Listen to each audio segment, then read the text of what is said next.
Hey guys, tonight we're going somewhere very specific, the year 1860, but not just anywhere. You're waking up as a Victorian woman in the heart of London. You probably won't survive this, but hey, it'll be fun for the rest of us to watch you try. So, before you get comfortable, take a moment to like the video and subscribe, but only if you genuinely enjoy what I do here. Also, I'm curious, what city are you listening from, and what time is it for you? Drop it in the comments below. Now, dim the lights, maybe turn on a fan for that soft background hum, and let's ease into tonight's journey together. You don't wake up gently, it's more like being launched into a waking nightmare, but with silk sheets and a smell like old perfume and coal dust. The ceiling above you is high, cracked, and shadowed in the flicker of candlelight. Not electric light, actual waxy candlelight. For a few seconds your brain stalls. The bed is too stiff, the air too cold, and what on earth is strangling your ribcage? You sit up quickly, bad idea, and then fall right back down, winded like someone socked you in the stomach. That's when you realise something is wrong. Very, very wrong.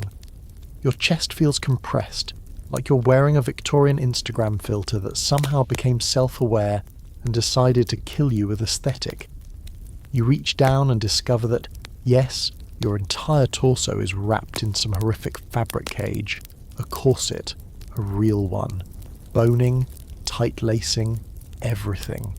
You're in one of those beds with a canopy, thick curtains and sheets that smell faintly of lavender and anxiety.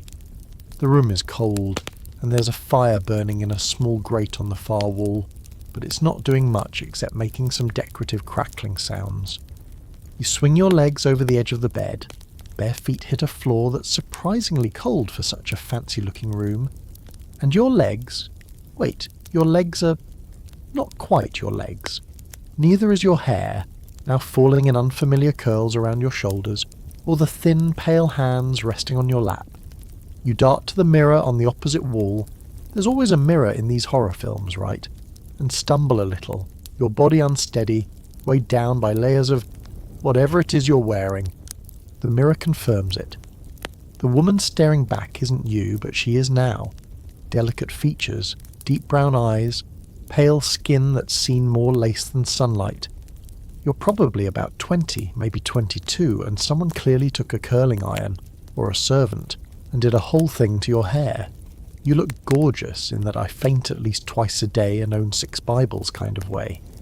Before you can begin to process your new face, or scream, or Google anything, which isn't even an option now, there's a soft knock at the door. "Miss, are you awake?" You freeze. Who's that? What do you even say?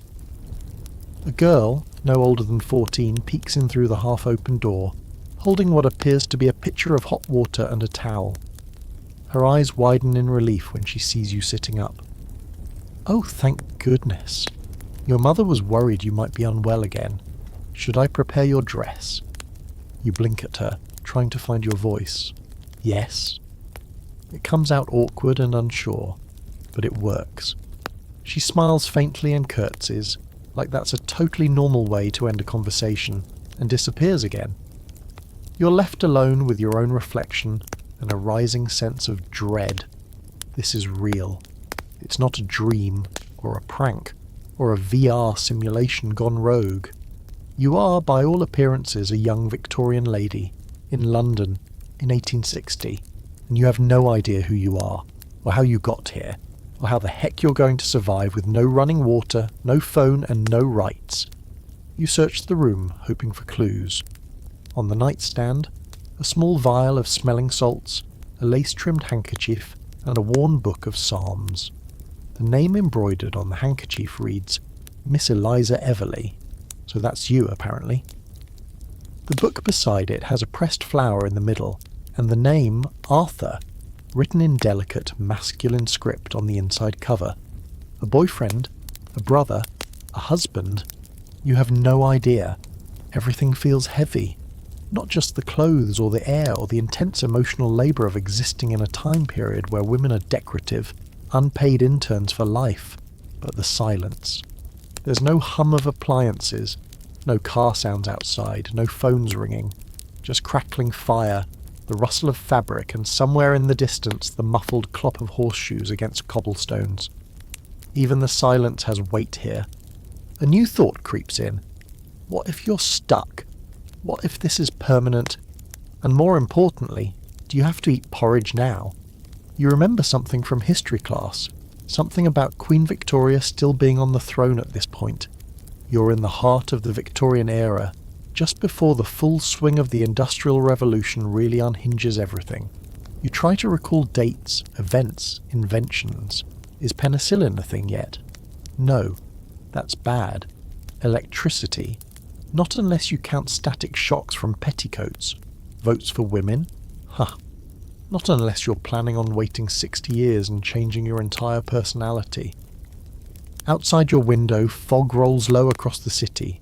The buildings are tall and crooked, brick chimneys coughing smoke into a sky already grey with coal soot. You can almost taste it in the back of your throat.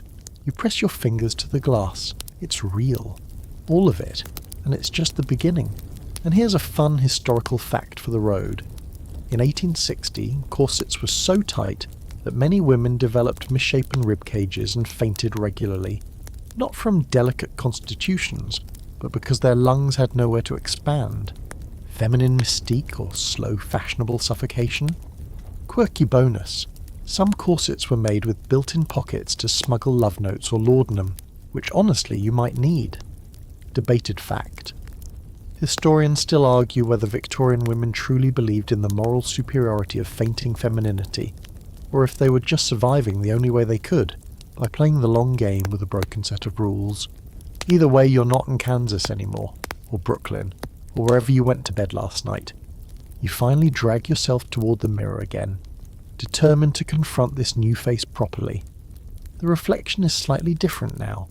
The candlelight flickers across high cheekbones, delicate jawline, and lips that are too pale. Venetian blend lip colour isn't a thing yet, so that's all natural or arsenic. You're not sure which. You raise a hand, running your fingers along the smooth skin, and it almost feels foreign, like trying on someone else's favourite sweater. Your hair, thick and unnaturally curled, falls over your shoulders in perfect symmetry, probably after an hour of brushing and curling from a servant who is judging your every move. And then you notice your eyes. They are brown, yes, but they look bigger somehow, darker, more haunted than anything you remember. You blink a few times, convinced the reflection might start talking back. It does not. So you turn your attention to the small trinkets scattered around the room. A brush with bristles stiff enough to double as a weapon, a comb with a small chip in the corner, and a jewel-encrusted pin engraved with the letter E. Eliza. That must be your name. Everything in this room whispers etiquette, expectation, and the unspoken rule. Don't breathe too loudly. You wonder if you've been sent back in time or if some magical Victorian prankster has decided to mess with you. You hesitate, then try smiling at the mirror, hoping your reflection will at least sympathise. Instead, it just stares back with judgment. Probably because Victorian mirrors were made with silver amalgam that added a certain sternness to all faces. Great. Even your reflection is condescending. The next sound jolts you. Footsteps. Quick, soft, deliberate. A small tap on the door, then the voice again. Miss Eliza, your breakfast is ready. Shall I assist you with dressing? You freeze, trying to remember if dressing involves more than one person in your timeline. In 2026, dressing is usually your own problem. Here, apparently, it's a production with multiple performers, and you're the unwilling lead. You swallow. Yes, please, you manage, your voice catching somewhere between 19th century refinement and 21st century panic. There's a polite curtsy, a rustle of skirts, and then she's back with the first layer. A chemise, soft and white, which smells faintly of lavender and possibly the dreams of the last 100 young women who wore it. You step into it, feeling exposed, because in Victorian times layers don't just cover you, they define who you are. Without them, you're somehow invisible and scandalous at the same time. Go figure, the next stage of torture is the corset. Oh yes, the corset.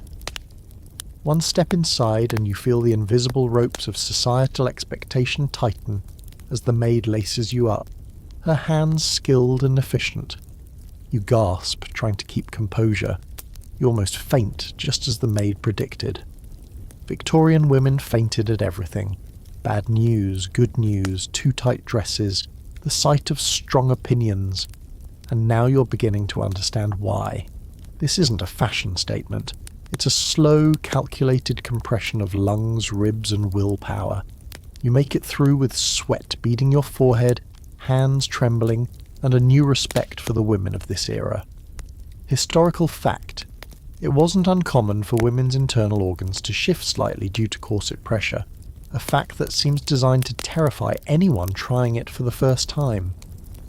After the corset comes the crinoline, a hoop skirt that makes you feel like a walking bell, or perhaps a small circus tent. You try walking to the mirror again, and the floor suddenly feels treacherous.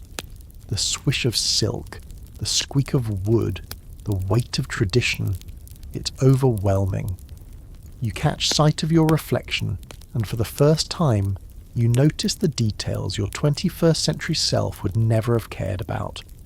Lace trim along the neckline, tiny bows along the sleeves, the careful stitching of gloves meant to hide fingernails you can't bite. You realise beauty here is not comfort.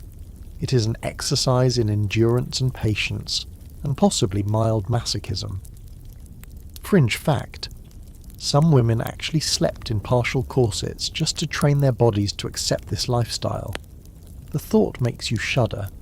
Your new reality really sinks in when you realise every movement is now performative. Sitting, standing, even breathing requires posture, poise, and calculated elegance.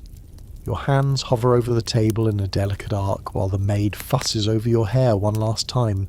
You try turning your head casually, like you would in the 21st century. Disaster. A tiny bell attached to the skirt jingles. You look up to see the maid suppressing a smirk. Great. You're a walking set piece. Another debate among historians.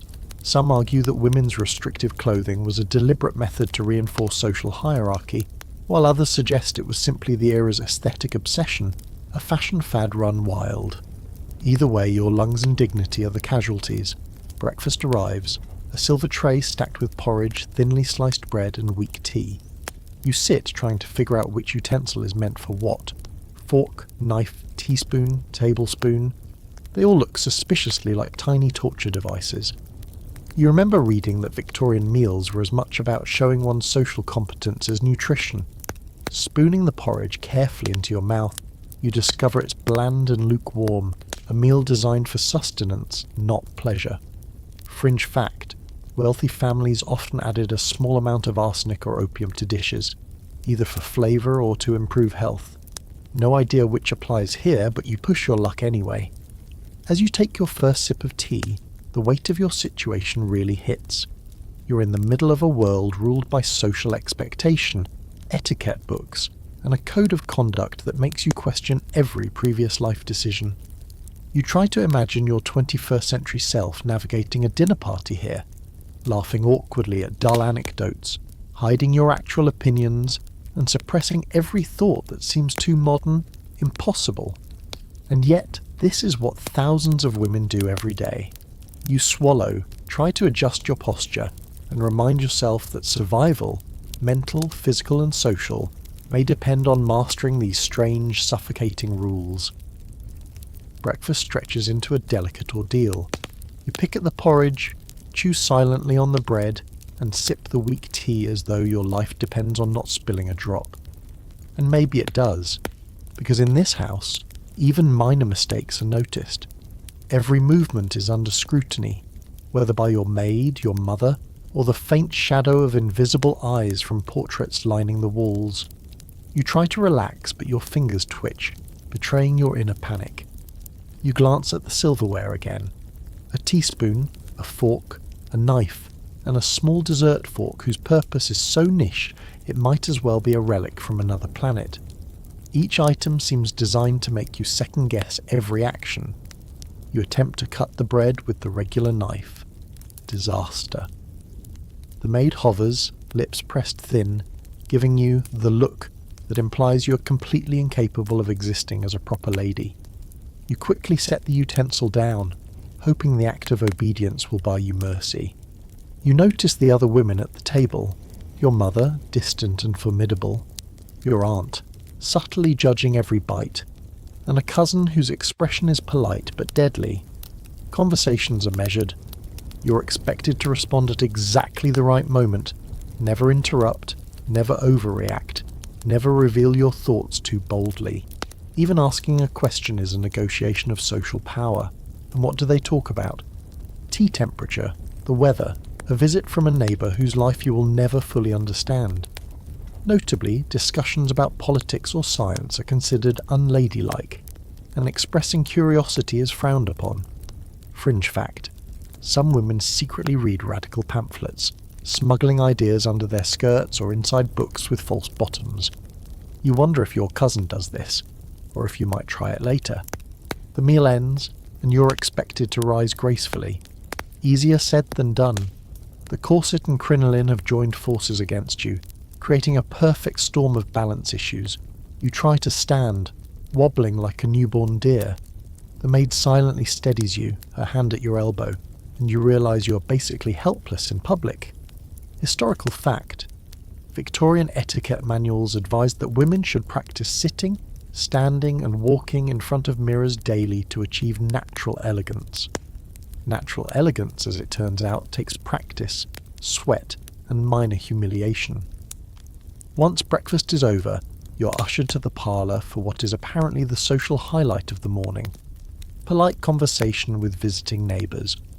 You follow the maid, trying to glide like a professional, but you stumble slightly over your crinoline. She grips your arm discreetly and mutters, "Steady, miss." You nod, cheeks flushing with a combination of embarrassment and rising panic. The parlour is grand. Wall-to-wall carpets, gilded frames, lace curtains, and the faint lingering smell of perfume mixed with wax. A fire burns, although it does little more than cast dancing shadows across the high ceiling. You take a seat and hope no one notices your inner turmoil. Then the visitors arrive. A trio of well-dressed women whose smiles are polite but measured, their conversation calculated. They discuss nothing of consequence: gossip, social obligations, the latest fashions. You try to follow along, nodding when appropriate, murmuring, "How very interesting," when prompted. Your brain keeps wandering, desperately trying to process what year it is, what century you belong to, and whether anyone here suspects you're a time traveller who knows about airplanes, electricity, and the internet. You quickly discard that thought. If you mention any of it, you might be institutionalised. Fringe fact: some Victorian women kept small hints of modernity hidden, like telescopes or chemistry sets, as private amusements. Maybe that's a survival tactic you'll need to adopt. A sudden question from one of the visitors jolts you back to reality. "Miss Eliza, and how are you spending your mornings lately? Surely you are not idle." Idle. That word carries judgment sharper than any knife. In Victorian society, women of means were expected to occupy themselves with morally appropriate activities: embroidery, music, reading pious literature, or social calls. Any sign of idleness could be interpreted as sloth, or worse, impropriety. You nod politely, voice calm, and respond with the vaguest, safest truth: "I endeavour to be useful." The women nod approvingly, their faces unreadable. You're not sure if you've passed or failed, but you silently congratulate yourself for surviving another verbal minefield. The conversation drifts toward charity work, a popular topic among ladies of the era. Apparently it is virtuous to fund orphanages, attend hospitals, and distribute clothing to the poor, but not to personally question social hierarchy or the reasons behind poverty. Historical fact: many Victorian charities were more about maintaining social order and appearances than systemic change. Some critics argue that the emphasis on female philanthropy was as much a means of reinforcing women's domestic roles as it was about genuine benevolence. A fringe counterpoint. A few daring women secretly advocated for broader reforms under the guise of polite society. You begin to wonder if you could too, if you survive the first hour, that is. By the time the visitors leave, you are exhausted. The parlour feels like a battlefield, each word spoken a potential misstep. You retreat to the safety of your own room, curling against the stiff sheets of your bed, trying to decompress. You can hear the city outside, the clatter of horse-drawn carriages, distant calls of street vendors, and the occasional bark of a dog. It is foreign and familiar all at once, a reminder that life in 1860 London is alive and unyielding, a world of rules, structures, and constant observation. You realise that surviving this era won't just require physical adaptation, corset endurance and petticoat balance, but also mental agility, social cunning, and a capacity for subtlety you've never had to exercise before, and you haven't even seen the city yet. After retreating to your room, the first thing you realise is that fashion in 1860 is less about style and more about survival. You stare at the wardrobe with a growing sense of dread. Every gown is a careful construction of layers, lace and stiffened fabric, and each one seems determined to restrict not just movement, but independent thought. You pick up a simple day dress, a muted green muslin, and feel the weight of it in your hands. It's heavier than it looks, yet delicate enough to tear if you sneeze too hard. Fringe fact: wealthy Victorian women often had multiple dresses for the same day, because different times of day, different rooms, and different visitors all required subtly distinct versions of appropriateness. There is no room for casual Fridays here, just subtle gradations of surveillance. You try on with the help of the maid. She moves like a seasoned general, lacing, tucking and arranging, guiding your arms, shoulders and waist into perfect alignment. You gasp as the corset digs into your ribs, threatening to turn every inhale into a negotiation. You take a step, then another, and suddenly feel like a mechanical doll, polished and poised but slightly unstable at the knees. A historical fact: women sometimes suffered fainting spells simply from prolonged standing or walking in tight corsets combined with heavy skirts. It's a wonder anyone made it to tea on time without a heart attack. You can feel why they were so obsessed with proper posture. It's not elegance, it's literal survival. Hair, of course, is another form of armour. The maid combs and twists your hair, coiling it into a careful bun with curls arranged just so, strands pinned with delicate pins, and stray hairs disciplined with something sticky yet invisible. You try to run your hands through it reflexively, but she flicks her wrist, admonishing silently. Fringe fact: some women used lead-based hair products to maintain shine, which caused hair loss over time, not comforting. You start to appreciate modern shampoo. Even your makeup, or the lack thereof, is designed for longevity rather than expression. Pale skin is prized, which means powdering with lead-based compounds, because sun and labour were apparently considered low-class hazards. You try not to dwell on that too long. By mid-morning your body has accepted with varying degrees of resentment its new contours. You step outside into the garden, skirts swishing against gravel, and feel the wind tugging at your skirts like it wants to test their resolve. The garden smells faintly of roses and soil, and an undertone of coal smoke drifting in from the city. You're acutely aware that your skirts, your posture, your every movement now announce your social class. A lower-class woman in rags could walk the same path, unnoticed, blending into labourers and street hawkers. But you? You glimmer, constrained and observed. Fringe fact: women's fashion literally defined social hierarchy. So a well-placed bow or lace trim could signal a fortune without a word being spoken. As you wander, you notice the maids scurrying about in the distance. They move with a quiet urgency, carrying baskets, watering cans and folded linens. Their world is entirely different. One misstep, one misplaced word and punishment might follow. Historical fact: domestic service was one of the largest employment sectors for women in Victorian England, but the social divide between servant and mistress was rigid and unforgiving. Even a brief miscommunication could result in whispers, humiliation, or dismissal. You think about your own maid who fussed over your dress this morning with an intensity bordering on reverence. She knows more about your daily survival than you do. You suddenly feel a bit ridiculous for thinking you were fully in control. The garden walk leads you to a wrought iron bench, partially shaded by an arbour heavy with climbing roses.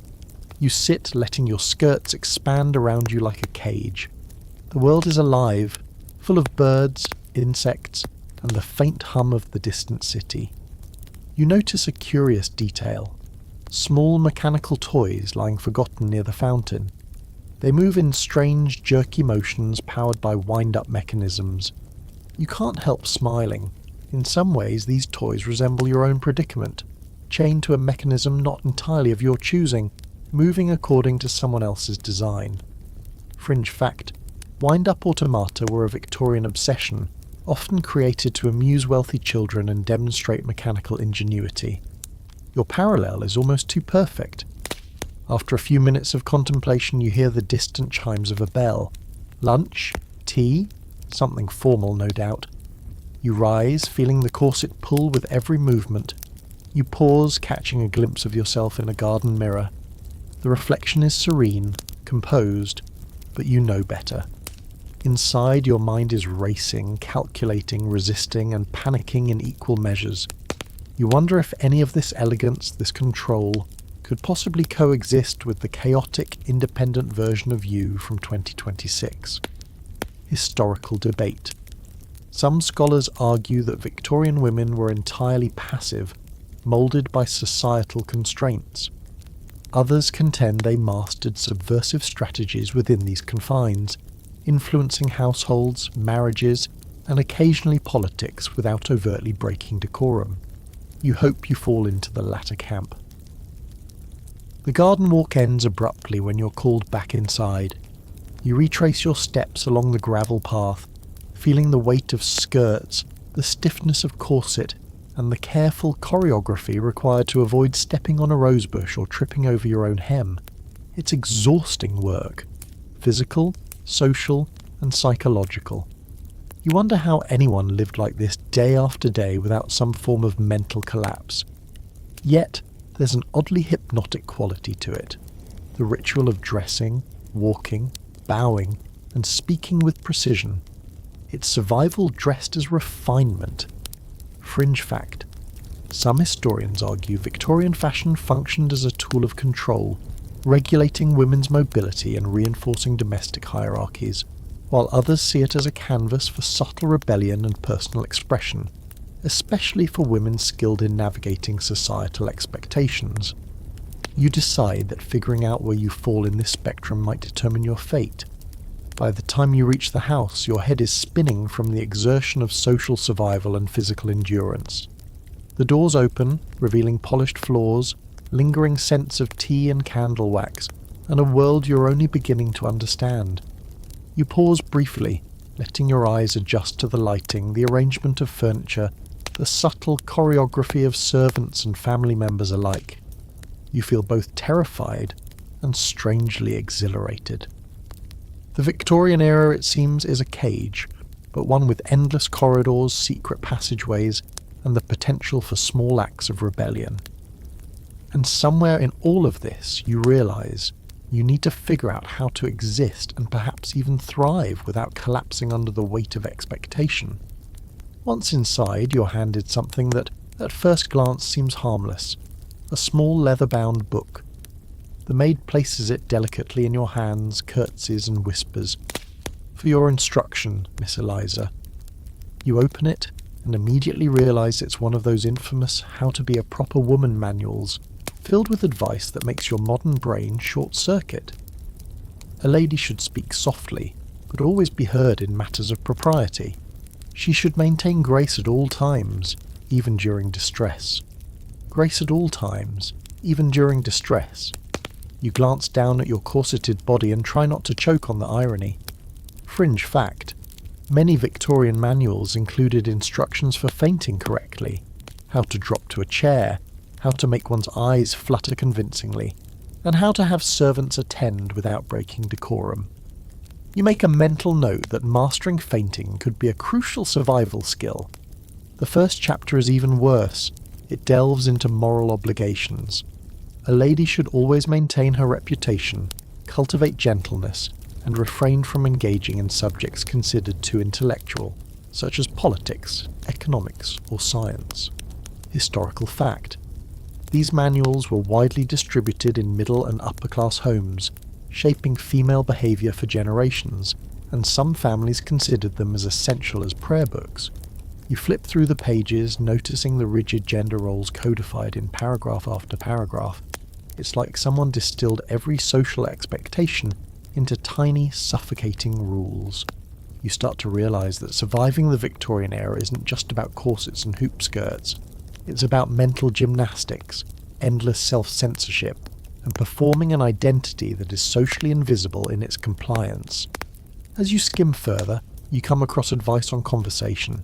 Apparently a lady should never express strong opinions, avoid controversial topics, and always listen attentively, nodding at the correct intervals.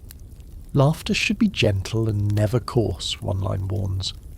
You let out a quiet laugh anyway, imagining trying to explain TikTok trends or smartphones to your relatives here. You immediately regret it. The sound feels loud in the small room, bouncing off walls like a cannon. Fringe fact. Victorian women often memorised entire scripts for social interactions, practising verbal restraint like a kind of spoken chess. Every syllable mattered. You suddenly feel both impressed and trapped, knowing that failing this subtle choreography could result in social exile. You close the book and slump into the nearest chair, trying to digest what you've learned. A small voice interrupts your thoughts. It's your maid again. "Miss Eliza, your mother requests your presence in the drawing room." The words carry authority, but also a soft undertone of concern, like she's seen many young women break under the weight of these rules. You stand, taking a deep breath, aware that the first real test of your education in propriety is about to begin. Crossing the room, you feel the familiar pull of your corset and the swish of the crinoline, each step a lesson in controlled movement. Historical debate. Scholars argue whether such manuals were genuinely empowering, providing women with a blueprint for influence within limited spheres, or whether they functioned solely as mechanisms of control, reinforcing patriarchy under the guise of guidance. You decide you'll take a bit of both. Survival first, subtle subversion second. Entering the drawing room, you're greeted by a blend of elegance and intimidation.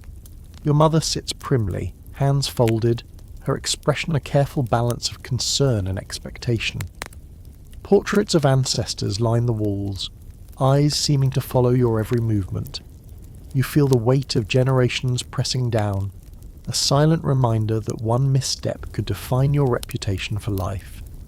Guests are present, their polite smiles and controlled gestures a puzzle you must solve instantly. A conversation begins, trivial yet laden with social meaning. Every word is measured, every gesture scrutinized. You realize that understanding intention, subtext, and unspoken rules is now more crucial than your own opinions. Fringe fact. Victorian social gatherings often functioned as informal intelligence networks, with subtle exchanges revealing alliances, wealth, and influence.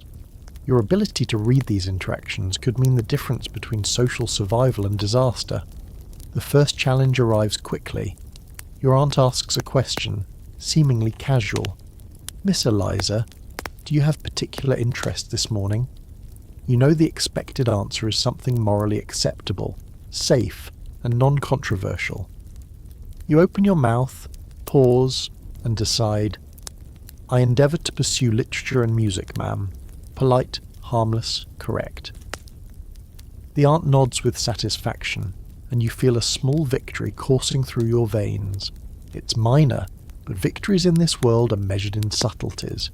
A nod, a smile, the lack of scandal in your expression. Historical fact. Mastering these micro-victories was essential. Women who failed often found themselves marginalised socially, with limited opportunities for marriage or influence. The rest of the morning drifts in a blur of observation, small conversations and silent calculations. You realise you're learning a new form of intelligence, social intelligence of a kind that doesn't exist in your modern life. Every glance, every pause, every tilt of the head carries meaning.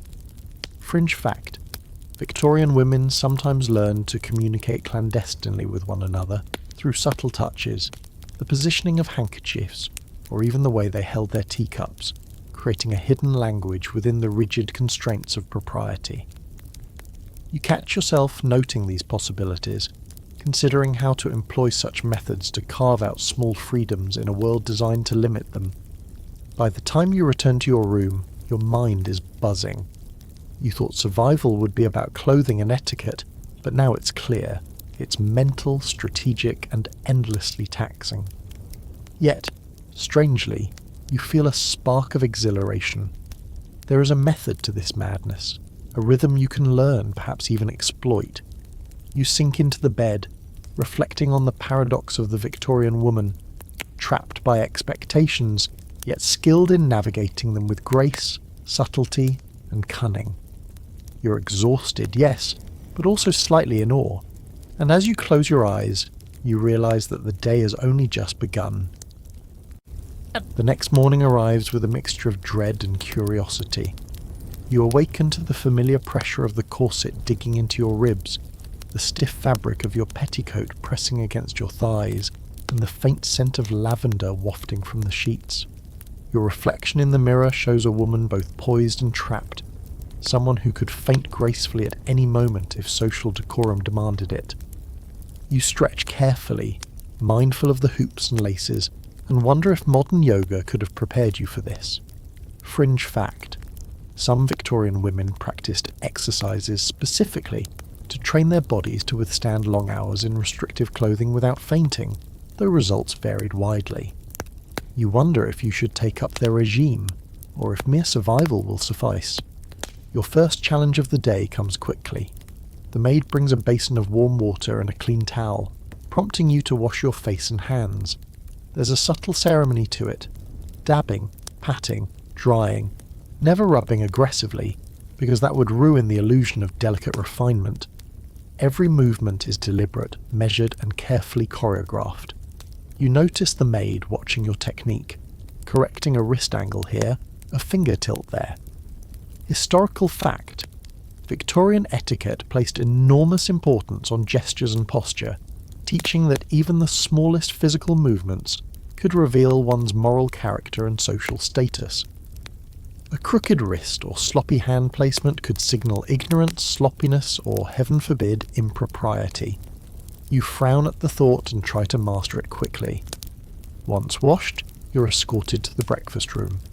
The table is laid with the same precision as yesterday: polished silverware, delicate porcelain cups, and a small vase of flowers that seem to judge your competence silently. You sit, careful to arrange your skirts so that they fall neatly without swallowing your legs or tipping over the teacup. A historical fact: table manners in Victorian England were meticulously codified, with rules for everything from holding utensils to passing dishes, and breaking them could result in subtle but effective social reprimands. Fringe fact: some etiquette manuals recommended practicing these rules with an invisible audience, essentially turning dining into a form of performative theatre. You feel the absurdity, but the logic makes sense. Survival here is about perception more than reality. Breakfast conversation begins immediately. Your mother asks, softly, but with the precision of a practiced interrogator, "And what do you plan for your morning, Eliza?" You think quickly, recalling the advice from the lady manual. "I intend to read and practice my music, ma'am," you reply, hoping your tone is measured enough to indicate refinement, without suggesting boredom. The maid glances at you briefly, and you sense a flicker of approval. The cousin sitting opposite you murmurs, "A wise choice," in a voice that could slice through steel if she were so inclined. Social navigation here is a high-stakes game, and you're learning the rules rapidly. After breakfast, the maid insists on helping you with dressing for the day's activities. Today apparently involves a visit from the neighbours, a walk through the garden, and possibly a small recital in the music room.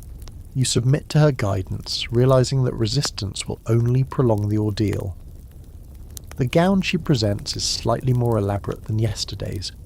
Muted cream with lace overlays, delicate embroidery along the hem, and a bodice so fitted you feel like a living statue.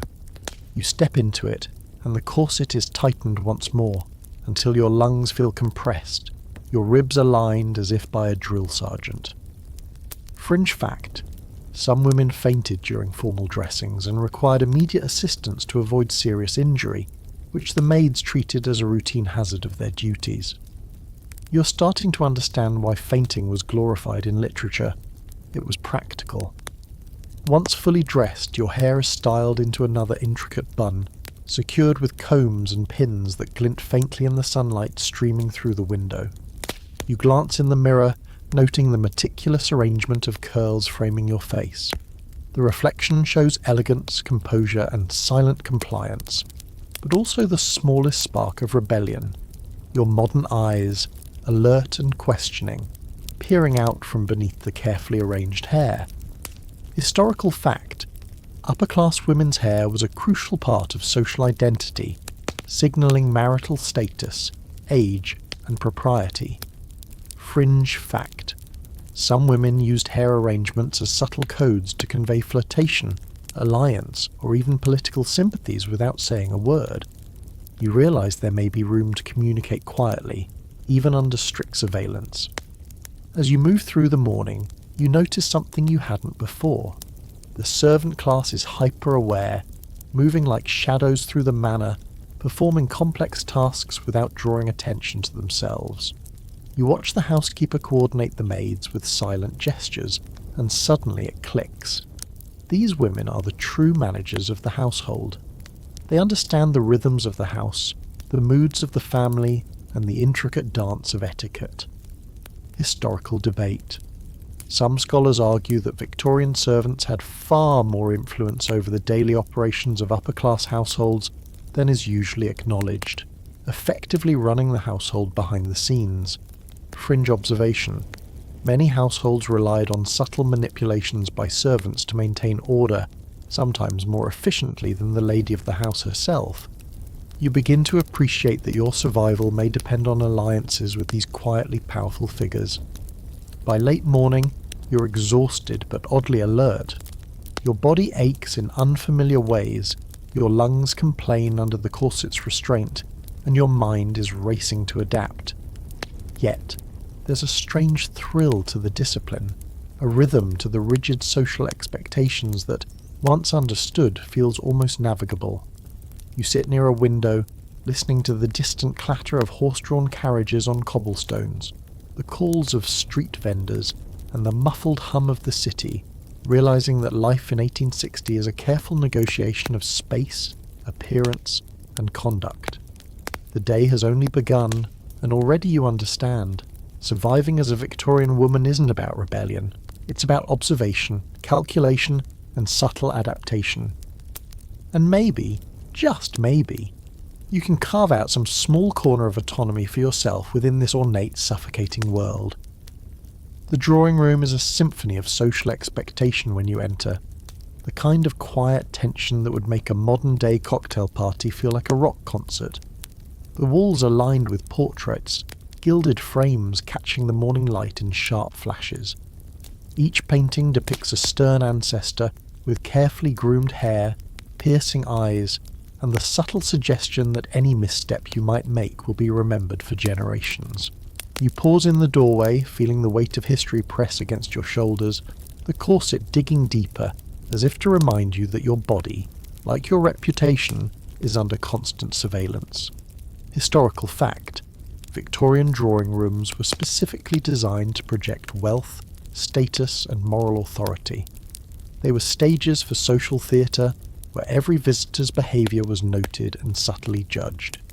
Fringe fact: some drawing rooms had secret compartments and passageways, often used by mischievous children or servants to eavesdrop on adult conversations, subversive tactics hidden in plain sight. You quietly wonder if these ancestors would approve of your internal monologue. You're introduced to a visiting gentleman, the kind of man whose moustache alone seems to carry the weight of empire. He offers his hand politely, and you take it with a precision born of fear and instinct, noting the texture of his gloves and the subtle tension in his grip. Every movement is a negotiation. The tilt of your chin, the arch of your eyebrows, even the way you breathe must be measured.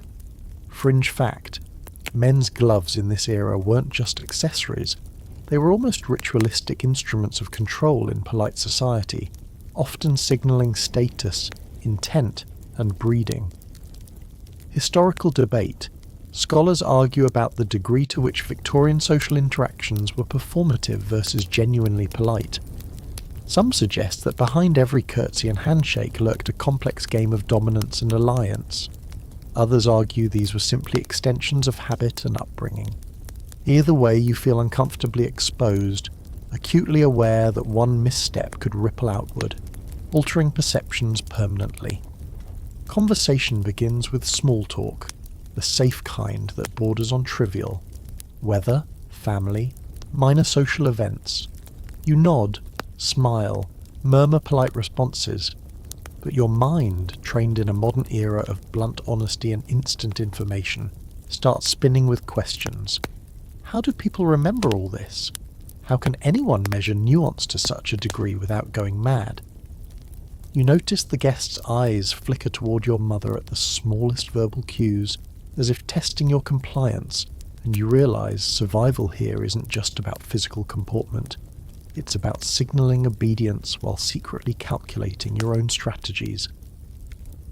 Fringe fact: Victorian women often practiced memorizing dialogue and gestures to ensure they could respond correctly in social situations, essentially scripting their own performances for daily life. You make a mental note that improvisation will be dangerous. As the conversation shifts toward charitable works, a common conversational crutch among women, you learn the subtle politics of giving. Discussing philanthropy isn't just moral, it's strategic. Your responses must communicate virtue, refinement, and intelligence without challenging the underlying social hierarchy. Historical fact: women's involvement in charity during the Victorian era was often seen as an acceptable avenue for influence, allowing them to manage resources and networks without openly defying gender norms. Fringe fact: some women used charitable events to subtly challenge social expectations, funding schools for girls or advocating for labour reforms under the guise of decorum. You wonder if you can find similar loopholes, small acts of rebellion hidden beneath layers of politeness.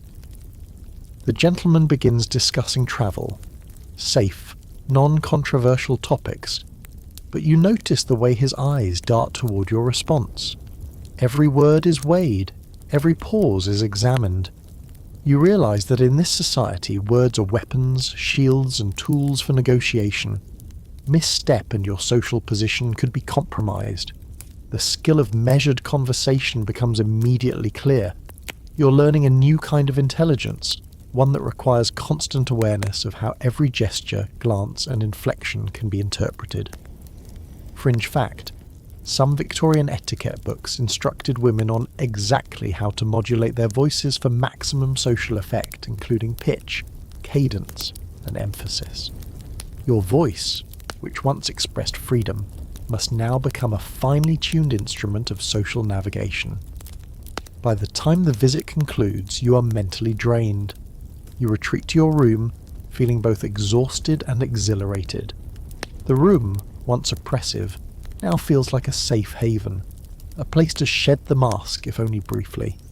You consider the lessons learned, the importance of observation, the necessity of subtlety, and the sheer mental stamina required to survive in this world.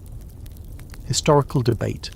Historians continue to argue whether Victorian women were largely passive actors, constrained by society, or active agents who mastered subtlety and influence to navigate and sometimes subvert expectations. You suspect the truth lies somewhere in between, and resolve to explore the possibilities. The weight of corsets, crinolines, and social performance presses down again as you sit quietly, listening to the muffled sounds of the city beyond your window, the rhythmic clatter of horse-drawn carriages, vendors calling out wares, children laughing. In this world of structured appearances and hidden power dynamics, even the smallest freedoms feel monumental. And for the first time, you sense that survival may require not only adherence but observation, creativity, and the courage to act subtly, to bend rules without breaking them entirely. You make a note to yourself. Tomorrow you will learn more, not just to survive, but perhaps to thrive. By mid-morning you're itching for something, anything that feels like control, even if it's trivial. The maid arrives, as usual, carrying the morning's letters and a small bundle of sewing supplies.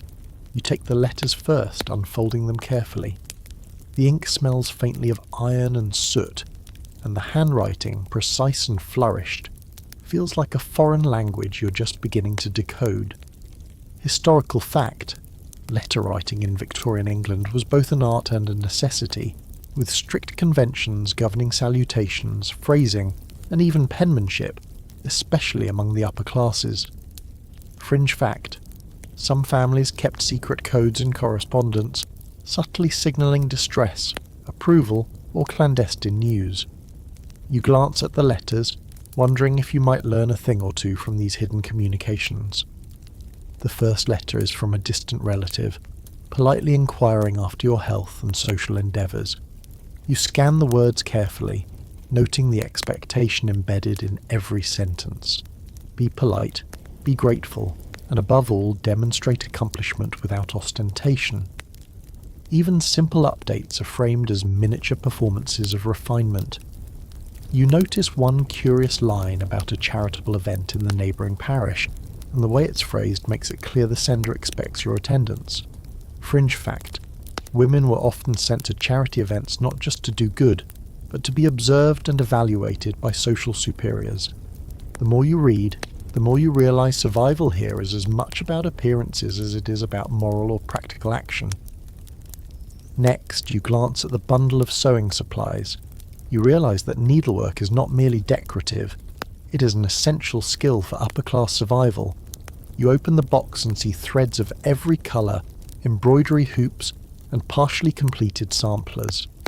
Historical fact, young women were expected to excel at embroidery, not only as a sign of domestic skill, but as proof of patience, refinement, and moral virtue. Fringe fact, some women use needlework to hide messages or secretive sketches, subtly resisting the restrictions placed on their intellectual or creative freedom. You briefly imagine stitching a small note about modern life into the hem of a pillow. Dangerous perhaps, but thrilling. You settle into a chair by the window, the city visible beyond the lace curtains. Horse-drawn carriages rattle over cobblestones, the air is heavy with coal smoke and distant bells signal the passage of time. You begin to work on a sampler, your fingers stiff from the unfamiliar hand positioning, the pins digging lightly into your skin. Despite the discomfort, the act of creating something with your hands, something tangible, is calming. It's the first task you feel you can partially control. Every stitch is a small assertion of agency in a world that constantly reminds you of your limitations. Fringe fact, some women became surprisingly political through their needlework, embedding motifs or symbols of dissent in their designs. You smile faintly at the idea, imagining an embroidered manifesto hidden beneath layers of floral patterns. The morning continues with a subtle lesson in observation. While stitching, you watch the servants moving through the hallways, noting how they communicate silently with one another, predicting the needs of their mistresses, and correcting minor mishaps before they escalate. You realise that the servants wield power invisibly, orchestrating the household's efficiency while appearing compliant and deferential. Historical debate. Some historians argue that this hidden influence allowed servants to subtly manipulate household dynamics, giving them leverage and agency otherwise denied by their social position. Fringe fact, clever servants sometimes used their position to smuggle information, manage finances, or even protect mistresses from scandal, effectively acting as silent guardians of propriety. You feel a surge of admiration, and consider how such alliances might benefit you in the future. Eventually the maid returns to collect your sampler and letters, indicating that morning instruction is about to begin.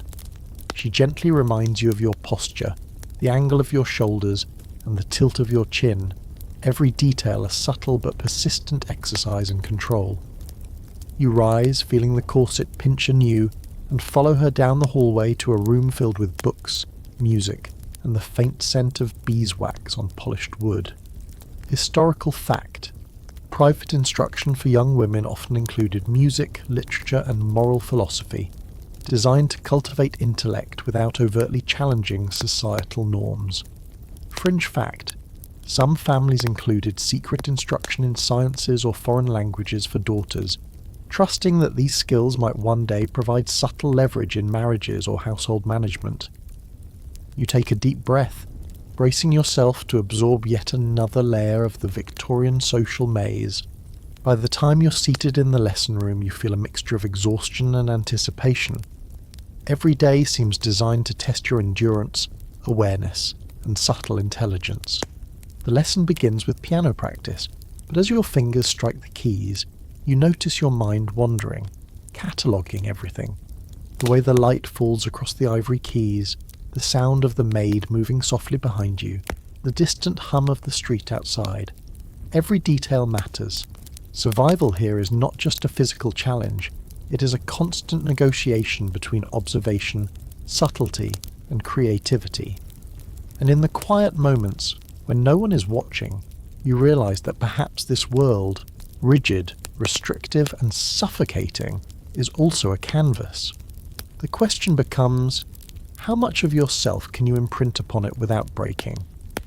The day's lesson concludes, leaving you drained but oddly exhilarated. You rise from the piano bench, your fingers tingling from the repetition of scales, each note echoing faintly in the high-ceilinged room. Music, you realize, is more than sound here. It is a statement of refinement, a demonstration of training, patience, and social worth. Historical fact. Upper-class Victorian women were expected to master at least one instrument, typically piano or harp, to signal elegance and suitable marriageability. Fringe fact. Some women secretly composed original pieces or improvised during lessons, subtly asserting creativity in a world that prized conformity. You wonder if you could be daring enough to do that, even under strict scrutiny. The maid enters with a polite tap at the door, carrying a small tray of biscuits and tea. The combination is meant as refreshment, but also as a social ritual. Gentle conversation over food reinforces etiquette, hierarchy, and observation skills. You take a biscuit delicately, noting the precise way it fits in your gloved fingers. Historical fact. Victorian tea etiquette was highly codified, down to the angle of one's pinky and the order in which cups were filled. Fringe fact. Some women used these tea moments to exchange subtle messages, using the arrangement of spoons or napkins as coded communication with friends or allies. You feel a faint thrill, considering how such small gestures could become tools in navigating this intricate social web. Once refreshed, you are gently escorted to the garden. The sunlight is warm against your face, a stark contrast to the oppressive weight of indoor formality. The garden is meticulously maintained, gravel paths bordered by flowers, hedges clipped with military precision, and fountains whose trickling water provides a calming rhythm. You take a slow walk, feeling the crinoline expand with each step, a constant reminder of both beauty and restriction. Fringe fact. Some Victorian women used garden walks as opportunities to learn about horticulture, herbal medicine, or even basic chemistry under the guise of proper leisure. Historical debate. Historians argue whether gardens were truly spaces of leisure, or subtly controlled arenas where women demonstrated moral discipline and awareness of aesthetic propriety. You find both interpretations convincing. As you wander, your eyes catch movement near a low hedge. A young kitchen maid carrying a basket of herbs. She notices you and curtsies quickly, then continues her work, moving with an efficiency honed from years of service. You watch her, fascinated. Historical fact. Servants were often highly skilled in domestic sciences, including gardening, cooking and medicinal remedies. Fringe fact: some kitchen maids doubled as informal family advisors, knowing the habits, moods, and secrets of their employers intimately. You start to realise that these unseen networks of knowledge may be far more important than any formal instruction you've received. Observing them, you understand that survival here may involve as much learning from the servants as from your own family. Your reflection is interrupted by a call from the housekeeper, summoning you to witness the day's chore demonstration. Apparently, understanding household operations is part of your education, a subtle reminder that domestic knowledge was considered both essential and moral for women. You follow the housekeeper through the polished corridors, noticing the quiet, precise orchestration of the staff as they clean, polish, and arrange the home. Historical fact: domestic management manuals taught women to oversee servants effectively, combining authority with etiquette to maintain household harmony. Fringe fact: some women used these exercises as covert training in leadership, diplomacy and negotiation, skills that could later extend beyond the home. You take mental notes, realizing there may be opportunities to subtly manipulate the environment to your advantage. The housekeeper demonstrates dusting techniques, linen folding, and the placement of fine china, speaking in a voice both authoritative and gentle. You mimic each movement, aware that accuracy signals competence, while minor errors could lead to disapproval. Each action is laden with social significance. Folding a napkin incorrectly may indicate laziness or inattentiveness. Improperly placed silverware might be seen as a reflection on the family's moral character. Fringe fact: in some households, the mistress of the house wielded subtle social control by correcting servants in public, reinforcing both hierarchy and decorum. You understand that by learning these nuances, you're not only mastering survival, but also acquiring subtle influence. The garden walk back to the house gives you time to reflect. Every lesson of the morning, the piano, the tea, the observation of servants, feels like a small piece of a puzzle you're slowly piecing together. The Victorian world is a theatre of control, appearance, and subtle strategy. Historical debate.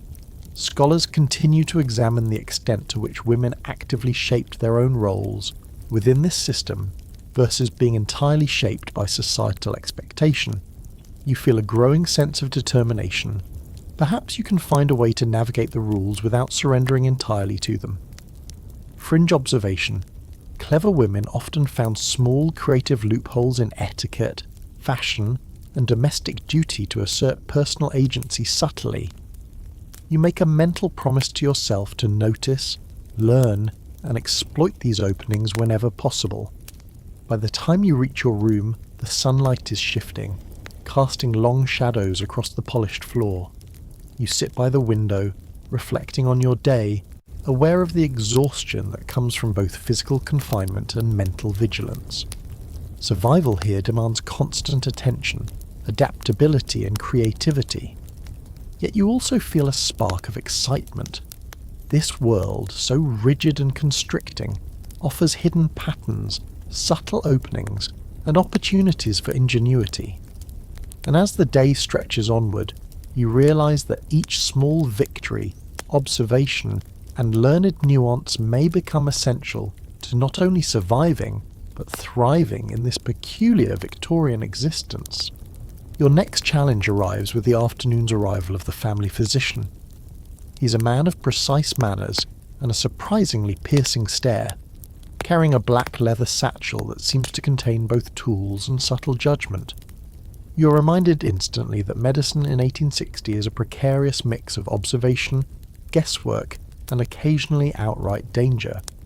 Historical fact: Victorian medicine often relied on bleeding, purging, and leeches for routine treatments, even for minor ailments. Fringe fact: some physicians believed that fainting spells and emotional distress in women were caused by an overly active uterus, leading to treatments ranging from the absurd to the hazardous. You brace yourself for what might come next, wondering whether modern hygiene and medical understanding will matter at all in this strange era. The doctor greets your mother politely, then turns his attention to you.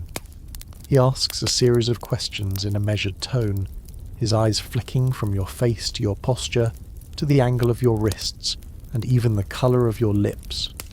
Each question is simultaneously diagnostic and social. He is observing your demeanour as much as your physical health. Fringe fact: Victorian doctors often evaluated patients holistically, combining superficial physical exams with keen observation of comportment, speech, and subtle signs of morally correct behaviour. Historical debate. Scholars continue to argue whether these assessments were genuinely aimed at health or subtly reinforced gender norms and social hierarchies. You quietly wonder if your answers will be taken at face value or scrutinised as a reflection of virtue. Next comes the physical examination. You are asked to sit, stand and breathe in prescribed ways, your movements critiqued carefully. The corset restricts your lungs, making each inhale shallow and deliberate. You feel a pang of modern panic. Air is precious, and this ritual feels like a trap. The physician takes a small stethoscope, primitive by your standards, and listens to your chest. Fringe fact: the stethoscope, invented just decades earlier, was still novel and often intimidating, particularly in the context of female examination. Historical fact: physicians were believed to hold both medical authority and moral insight, and their recommendations were rarely questioned by family, giving them extraordinary influence over women's lives. You sit as still as possible, hoping your body's protestations don't betray you. After the examination, the doctor produces a small bottle of tonics and instructs your mother on their use. You glance at the label, a mixture of herbs, alcohol, and a vague promise of vitality. Some tonics contained opiates, some included mercury or other harmful substances. Fringe fact: it was common for families to administer restorative tonics to women who appeared fatigued or anxious, often without fully understanding the ingredients. You make a mental note to question, or subtly avoid, these remedies, though doing so could raise suspicion. Historical debate.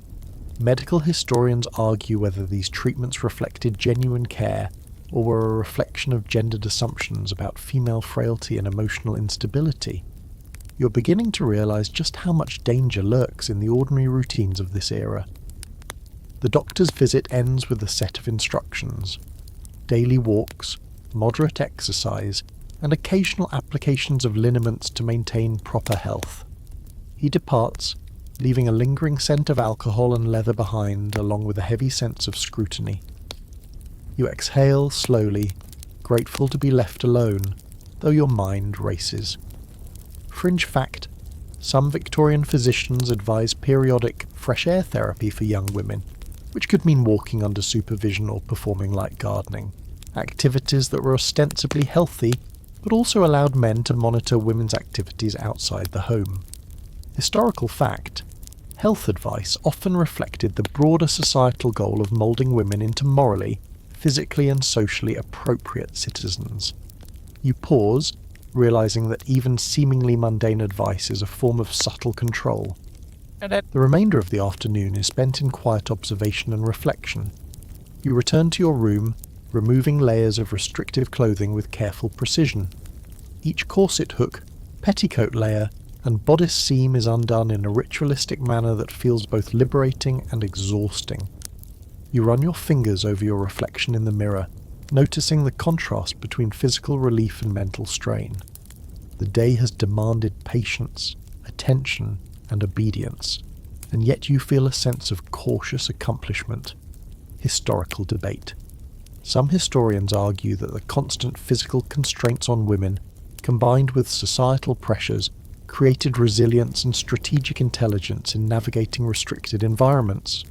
Fringe fact: many women secretly exercised, practiced mental puzzles, or read forbidden books to maintain autonomy and mental sharpness within domestic confines. You consider whether you might adopt similar tactics, balancing survival with subtle defiance.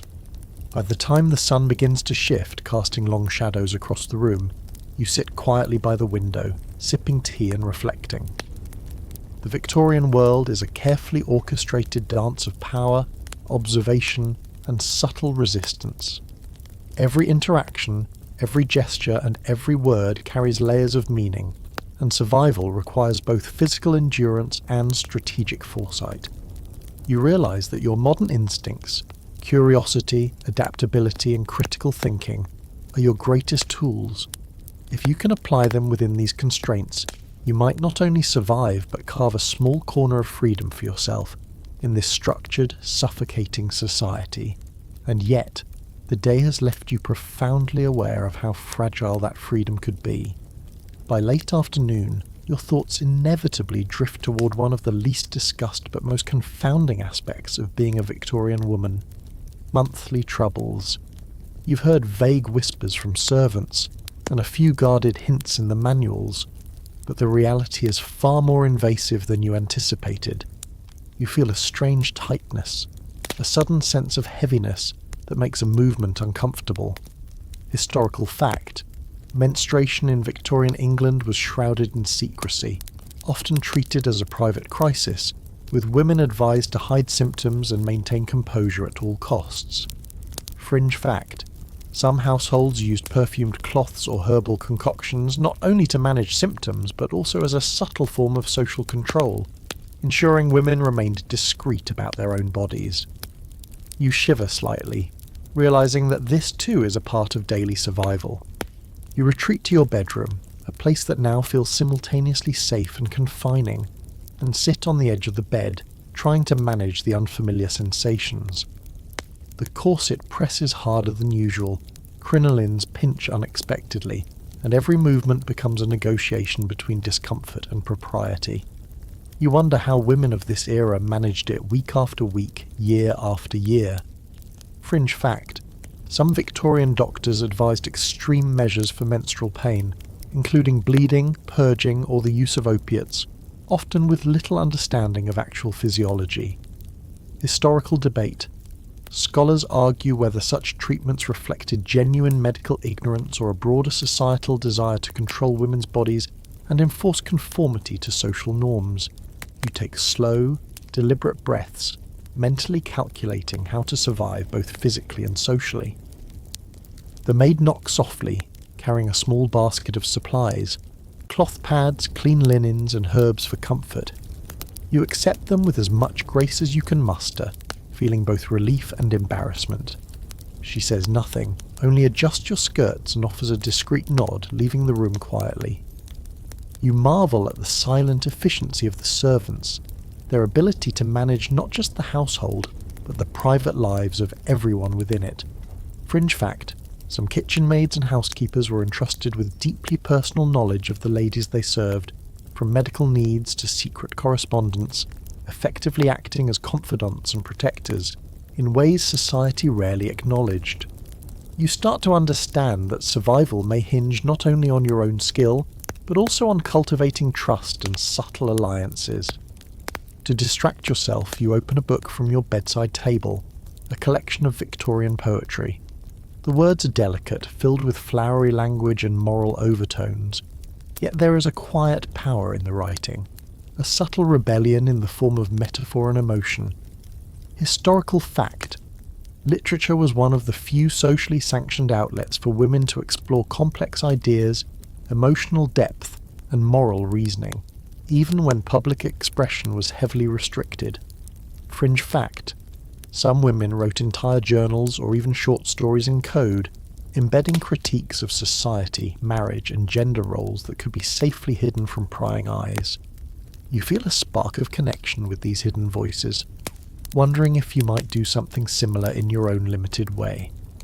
After a while, the discomfort begins to ease, though your energy remains low. You sit by the window, listening to the distant sounds of the city, the clop of horse hooves, the calls of street vendors, and the faint whistle of the wind through chimneys.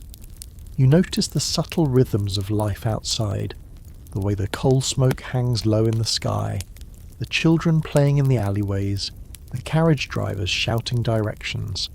It strikes you how completely different this world is from the one you know, yet also how much continuity there is in human behaviour, the desire to connect, to observe, to negotiate social space. Historical debate. Some historians suggest that Victorian society's emphasis on propriety and restraint shaped a paradoxical culture of observation, subterfuge, and strategic intelligence among women. You begin to see yourself as part of this lineage, a modern mind navigating an ancient maze. As evening approaches, the household begins to shift its energy. Servants move quietly, anticipating the arrival of supper, while the family prepares for the rituals of dinner and evening conversation. You take a moment to stretch carefully, mindful of the corset and crinoline, and reflect on the day. You've survived formal breakfast, drawing room visits, piano lessons, observation exercises, and the first personal confrontation with your body's monthly cycle. Each challenge has been a lesson in endurance, patience, and subtle adaptation. Fringe fact: some women recorded these daily trials in personal diaries, often using coded language or metaphors to conceal their struggles from outsiders. You realise that documenting your own experiences might be both a survival tactic and a quiet assertion of identity. Finally, you allow yourself a brief mental sigh. The day has been exhausting, confusing, and strangely enlightening. You begin to see the contours of this society, not just the rules, the restrictions, and the suffocating expectations, but also the hidden networks of knowledge, quiet rebellion, and subtle power. The Victorian world, with its corsets, crinolines, and rigid etiquette, is more than a cage. It is a complex system that rewards observation, ingenuity, and discretion. And as the sun sets, casting long shadows across the room, you feel a tentative sense of mastery forming. Perhaps you can not only survive this era, but begin to navigate it on your own terms, one small strategic step at a time. Evening arrives, and with it the soft flicker of candlelight that transforms the house into a world both enchanting and slightly oppressive. Shadows stretch across the walls, the gilded frames of portraits catching the light and giving the ancestors' faces a ghostly intensity. You realise that part of surviving here is learning to inhabit the space as much as the body, the way you move, the way you observe, the way you anticipate the presence of others. Fringe fact: Victorian parlours were designed with both aesthetic and moral purposes, the arrangement of furniture and artwork subtly instructing visitors in proper behaviour. Historical fact: the play of light and shadow was often used intentionally to highlight moral symbolism, such as portraits of stern ancestors watching over domestic order. You feel the weight of these silent observers, imagining them tallying every mistake you might make. Dinner is announced, and you descend the stairs, feeling the corset and crinoline conspire against you with every careful step. The dining room is a cathedral of etiquette: polished silverware, heavy china, and the subtle aroma of roasted meat mixed with candied fruits. Your family is already seated, poised like statues in the flickering candlelight, their expressions carefully neutral yet loaded with scrutiny. Historical fact: Victorian dinner etiquette was rigidly codified, including seating order, correct use of utensils, and the careful choreography of conversation to maintain social hierarchy. Fringe fact: in some households, even the placement of serving spoons was used to convey subtle messages or monitor the efficiency of servants. You glance at the table, noting the exact spacing of each piece of silverware, suddenly realising that your survival depends on attention to the smallest details. The first course is served: soup, thick and lukewarm, accompanied by bread slices carefully buttered into modest rectangles. You lift your spoon with delicate precision, tasting the bland broth and trying to maintain composure despite the mild nausea induced by the tight corset and heavy clothing. Fringe fact: some Victorian cookbooks recommended seasoning food minimally for women, under the assumption that delicate palates were morally and physically superior. Historical debate. Scholars argue whether such dietary restrictions genuinely reflected health beliefs, or were simply another method of controlling women's bodies. You wonder, not for the first time, whether your ancestors were surviving, thriving, or simply enduring under the weight of these countless invisible rules. Conversation at dinner begins with small talk. the same careful balance of observation, listening, and measured response you've been practicing all day. Your mother inquires about your lessons, your piano practice, and your morning reading.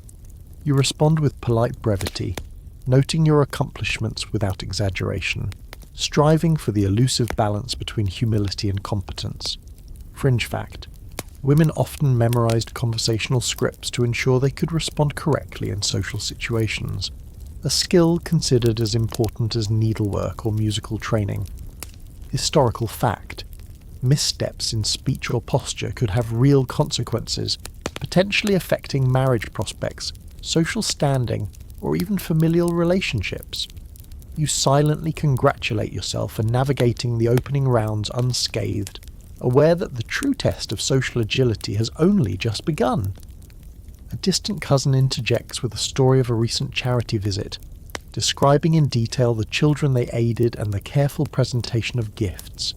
You nod, smile, and murmur affirmations at all the correct intervals. The story is both mundane and loaded with social significance. Your responses are being evaluated for empathy, awareness, and decorum. Fringe fact: charitable endeavours in Victorian society were often more about displaying virtue and social superiority than direct aid. Historical debate. Some scholars argue that the performance of charity was a subtle means for women to exercise influence, teaching them to negotiate power within socially acceptable channels. You find yourself intrigued by the idea, realizing that strategic kindness may be a form of subtle power you can wield. As dinner progresses, the family doctor's earlier lessons about posture and poise replay in your mind. You adjust your shoulders, sit upright, and place your hands delicately in your lap whenever conversation lulls, all while listening intently to the layered dynamics at the table. You notice a faint hierarchy in the way compliments are exchanged, how glances linger, and how small errors are corrected subtly with tone and gesture. Fringe fact: Victorian families often use dinner as a social laboratory, testing both young women's composure and the subtle diplomacy of adult relatives. Historical fact: table manners, conversation, and observation skills were regarded as integral to a woman's preparation for marriage and social life. You feel a mixture of exhaustion and fascination, recognizing that every meal is both sustenance and training ground. By the time the meal concludes, the candles are flickering low, casting long shadows that stretch across the polished floor. You're physically weary from the layers of clothing, mentally taxed by observation and performance, yet a strange sense of satisfaction bubbles within you. You have navigated the rituals of the day, survived scrutiny, and learned small details that might help you endure future challenges. Historical debate. Some historians argue that Victorian routines of domesticity and decorum functioned as a method of social control, while others suggest they created arenas for subtle autonomy and intelligence within strict confines. Fringe fact: many women documented these daily lessons in private journals, encoding observations, critiques, and reflections in ways that could survive the scrutiny of others. You sit quietly, reflecting on the day, feeling the first hints of strategy forming in your mind, subtle, deliberate, and necessary. The next morning, you are determined to explore the city beyond the house's walls. You dress with the careful ritual that has become second nature. Corset tightened, petticoats layered, hair pinned into a neat bun, gloves on, and the day dress arranged so the skirt sweeps gracefully without tripping. The maid fusses over every detail, her hands efficient, her movements precise, as though training you in a silent language of survival. Fringe fact: wealthy Victorian women often travelled with detailed instructions for walking, riding in carriages, or entering public spaces, turning even movement into a form of etiquette. Historical fact: proper public comportment was considered essential to protect a family's social reputation, and missteps outside the home could be disastrous. You take a deep breath, feeling both excitement and trepidation about leaving the controlled environment of the manor. Once outside, the city hits you like a sensory overload. Coal smoke hangs in the air, mixing with the scent of horse manure, baked bread, and damp stone. The streets are crowded with people of all classes, women carrying baskets of laundry, men calling out their wares, children darting between carriages. You step carefully, adjusting your skirts to avoid mud puddles and stray cobblestones, aware of how conspicuously your layers of silk and lace set you apart from the working class. Fringe fact: upper-class women's attire made navigating public streets physically difficult, forcing them to rely on assistance or carefully maintained paths. Historical debate. Some scholars argue that such restrictive clothing was a deliberate method of social control, limiting women's mobility, while others suggest it primarily reflected contemporary aesthetics and notions of decorum. You silently calculate every step, realizing survival here is as much about awareness as endurance. Your first stop is a small market street bustling with activity. Vendors shout over one another, offering fruit, vegetables, bread and household goods. You watch a young girl selling flowers, her hands stained with pollen and dirt, negotiating prices with confidence you can only admire. Historical fact: children often worked in markets, factories, or as street vendors to supplement family income, a reality far removed from your previous life. Fringe fact: some upper-class women observed these markets not only for sustenance, but for entertainment, fashion ideas, or social observation, cataloguing behaviour patterns as a subtle form of research. You marvel at the layered social dynamics, realising that surviving in public spaces will require acute observation, not just polite manners. As you wander, your attention is drawn to a bookstall. Dusty tomes and pamphlets are stacked precariously on wooden crates. Some are moral guides, others scientific treatises, and a few contain radical ideas, proto-feminist tracts, revolutionary pamphlets, and banned literature hidden under innocuous covers. Fringe fact: clandestine reading materials circulated widely in Victorian cities, often smuggled and shared quietly among women seeking knowledge beyond the prescribed curriculum. Historical debate. Some historians suggest that access to such text allowed women to cultivate critical thought and challenge societal norms from within domestic confines. You reach out tentatively, feeling the thrill of forbidden knowledge brushing your fingers, wondering what ideas could be safely explored and what might get you into serious trouble. The streets are not without danger. Horse-drawn carriages jostle pedestrians, and carts creak under heavy loads. The occasional cry from a street vendor, the barking of dogs, and the clatter of carriage wheels create a chaotic soundscape. You step carefully, aware that upper-class clothing is ill-suited for agility or rapid movement. Fringe fact: the design of women's public attire, including long skirts and restrictive footwear, made navigating crowded urban environments risky, and falls or accidents were common. Historical fact: upper-class women often relied on escorts, servants, or carefully chosen routes to maintain safety while travelling in city streets. You keep your eyes forward, adjusting your skirts, calculating paths, and silently appreciating the agility of the city's working women. As you continue, you notice signs of the city's stark inequalities. Elegant shops and affluent homes sit alongside crumbling tenements, where laundry hangs on lines, smoke pours from chimneys, and children play in soot-stained alleys. Fringe fact: some women of means organise charitable visits to these neighbourhoods, ostensibly to aid the poor, though often more to display virtue than enact systemic change. Historical debate. Social historians continue to argue whether such charitable acts empowered women with influence, or simply reinforced the rigid hierarchies of Victorian society. You consider your own possibilities, wondering if you could navigate both worlds, one of wealth and social expectation, the other of observation, subtle action, and perhaps even minor rebellion.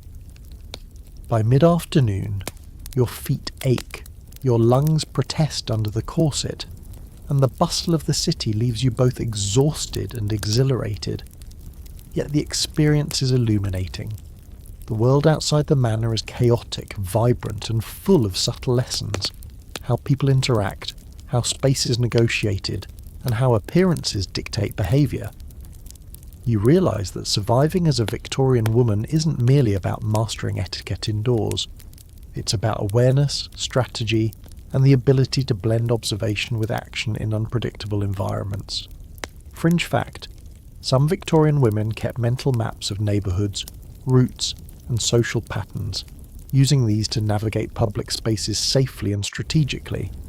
Historical fact: mobility and spatial awareness were vital skills for women navigating both urban and rural life in the 19th century. You adjust your skirts, straighten your posture, and prepare for the journey back, feeling a sense of cautious mastery forming in your mind. Returning to the manor, you are struck by the contrast between the bustling city streets and the controlled, almost theatrical calm of the household. The heavy doors close behind you with a soft thud, shutting out the smells, sounds, and chaos of London, and replacing them with the familiar scent of polished wood, wax, and faint perfume. You feel the relief immediately. Here, rules are predictable, movements rehearsed, and expectations clear, even if suffocating. Fringe fact: Victorian households often relied on rigid routines to maintain order, particularly for upper-class women, ensuring that both family and servants adhered to socially prescribed rhythms. Historical fact: domestic structure was a key mechanism of maintaining social status, with precise schedules dictating meals, lessons, walks, and leisure. You take a slow breath, appreciating the relief and the temporary control of this environment. The maid intercepts you in the hall, offering water and a damp cloth to freshen your face, a small but critical act of care. She does this quietly, almost invisibly, moving like a shadow across the polished floors. You notice how much the servant's efficiency and discretion shape the household's flow, managing chaos without ever disturbing appearances. Historical fact: in upper-class Victorian homes, servants were trained not only in household duties but also in social intelligence, anticipating needs, reading moods, and even interpreting subtle social signals. Fringe fact: some senior servants secretly wielded more influence than the family matriarch, using their intimate knowledge of the household's inner workings to guide or manipulate outcomes. You start to appreciate that building trust with these quiet power brokers might be as important as mastering the formal rules yourself. After freshening up, you retreat to the garden again, seeking a private moment to decompress. The roses are in bloom, their fragrance heavy in the warm afternoon air. You walk along the gravel paths, feeling the crinolines sweep around your ankles, careful to avoid a stray thorn or the puddles that have formed from last night's rain. You reflect on your morning in the city and the contrast between the energy outside and the controlled calm inside. Fringe fact: gardens were considered safe, moral spaces for women to experience freedom and leisure, but even they were subject to careful social oversight. Historical debate: some historians argue that gardens provided true moments of respite and empowerment for women, while others see them as another form of controlled visibility and etiquette enforcement. You allow yourself to imagine small acts of independence here, within these boundaries. As you walk, you notice a young boy delivering parcels to the manor, dodging the garden paths with ease. His quick movements and familiarity with the terrain make you wonder at the skills of those who navigate the world without the luxury or constraint of upper-class restrictions. Historical fact: children and young workers in Victorian London often gained physical dexterity and social savvy far beyond their years, shaped by necessity and environment. Fringe fact: some upper-class observers studied these working-class youths to understand urban efficiency, resilience, and even tactical thinking. You quietly note the contrast. You have freedom in theory but restrictions in practice, while he moves through chaos freely, guided only by survival and street intelligence. The afternoon shifts into a quiet lesson on observation and subtle social influence. You sit beneath a shaded arbour, watching the staff move through their duties, maids carrying trays of linen, gardeners pruning hedges, and a housekeeper coordinating tasks with subtle gestures. Each movement is precise, efficient, and invisible in its mastery. Fringe fact: Victorian upper-class women often relied on keen observation of servants' routines to maintain control without overt interference, turning oversight into a delicate, almost invisible form of power. Historical fact: household management required the mistress to balance authority, social expectation, and the practical skill of delegation, a combination of roles that demanded both diplomacy and tactical awareness. You realise that understanding these dynamics might give you leverage for small acts of autonomy or influence. Eventually, the household's rhythm signals the approach of tea. You return indoors, arranging your skirts with care, straightening your back, and preparing for the subtle choreography of social interaction. The servants anticipate the change, moving seamlessly to set the table, pour tea, and serve small cakes. You sit by the window, noting the symmetry and order, and feel a growing understanding of how appearances and subtle actions shape perception in this world. Fringe fact: afternoon tea was more than a refreshment. It was a performance, a chance to demonstrate refinement, composure, and social intelligence. Historical debate: some scholars suggest that tea rituals reinforce social hierarchies and gender roles, while others argue they provided women a socially acceptable space for conversation, observation, and influence. You sip your tea thoughtfully, realizing that the lessons of the day extend far beyond etiquette. They are about strategy, patience, and survival. By twilight, you sit quietly in the parlour, listening to the distant city and the soft movements of the household around you. You reflect on your experiences, the bustling streets, the disciplined routines, and the quiet power embedded in observation and subtle action. The Victorian world is a complex ecosystem, simultaneously confining and instructive, where survival demands physical endurance, social intelligence, and careful negotiation of space, language, and perception. Fringe fact: some Victorian women kept diaries or sketchbooks to record observations, practice reflection, and cultivate personal agency within restrictive circumstances. Historical fact: such private documentation often provided insight into women's strategies for navigating a world of rigid expectations, offering historians valuable glimpses into everyday ingenuity and resilience. You feel the faint thrill of understanding. The challenge is immense but not impossible. As night falls, the manor grows quiet in a way that contrasts sharply with the city's constant hum. Candles flicker in sconces along the hallways, casting long, shifting shadows that make the portraits of ancestors seem alive, silently judging your every move. You pause at the foot of the stairs, taking a deep breath and noting the eerie rhythm of domestic life. The soft scurry of servants finishing tasks, the occasional clink of silverware being polished, and the muted murmur of distant conversations.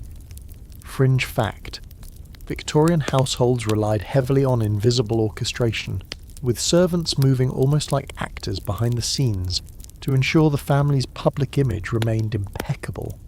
Historical fact: upper-class homes were designed as tightly managed spaces where appearances and routines reinforced social status, moral authority, and domestic order. You feel both admiration and apprehension at the invisible machinery supporting life here. Dinner having passed, the evening now centres around reading, reflection, and quiet conversation. Your mother gestures toward the library, where leather-bound tomes line the shelves, and a faint scent of aged paper mingles with the warmth of the fire. You cross the room with care, aware that every movement is still under scrutiny. A misstep, however minor, could invite correction. Fringe fact: some Victorian libraries were intentionally arranged to display wealth, taste, and moral sophistication, serving as both aesthetic statements and tools of social signalling. Historical debate: scholars continue to discuss whether access to literature and education in such settings genuinely empowered women or merely reinforced class hierarchies by controlling intellectual engagement. You take a seat, feeling the weight of tradition pressing against the opportunity for quiet, self-directed learning. Your attention drifts to a small collection of pamphlets tucked on a low shelf. You recognise titles advocating for modest reforms, women's education, improved working conditions and moral instruction. The printing is fine, sometimes intentionally obscure to avoid scrutiny. Fringe fact: radical literature was often circulated clandestinely among Victorian women, sometimes hidden in otherwise innocuous books, as a subtle method of fostering awareness and agency. Historical fact: access to such texts could empower women to think critically about society, but discovery could also provoke social or familial censure. You slide one pamphlet from its hiding place and study the delicate lines of text, feeling a thrill at encountering ideas that exist outside prescribed etiquette. A soft knock interrupts your concentration. It is the maid delivering a small tray of tea and biscuits. She curtsies, placing the tray before you without a word. You nod in acknowledgement, understanding the layered message: discretion, service, and subtle guidance. Fringe fact: servants often acted as silent guides for young women navigating social expectation, teaching lessons in comportment, timing, and strategic observation without overt instruction. Historical debate. Some historians argue that this subtle mentorship was a form of empowerment within domestic confines, while others suggest it was merely a reinforcement of hierarchy and obedience. You sip the tea slowly, reflecting on the power embedded in even the smallest interactions. After the maid leaves, you allow yourself to stretch, easing the tension in your muscles from hours of rigid posture. You notice the contrast between the freedom of thought and the constraint of form.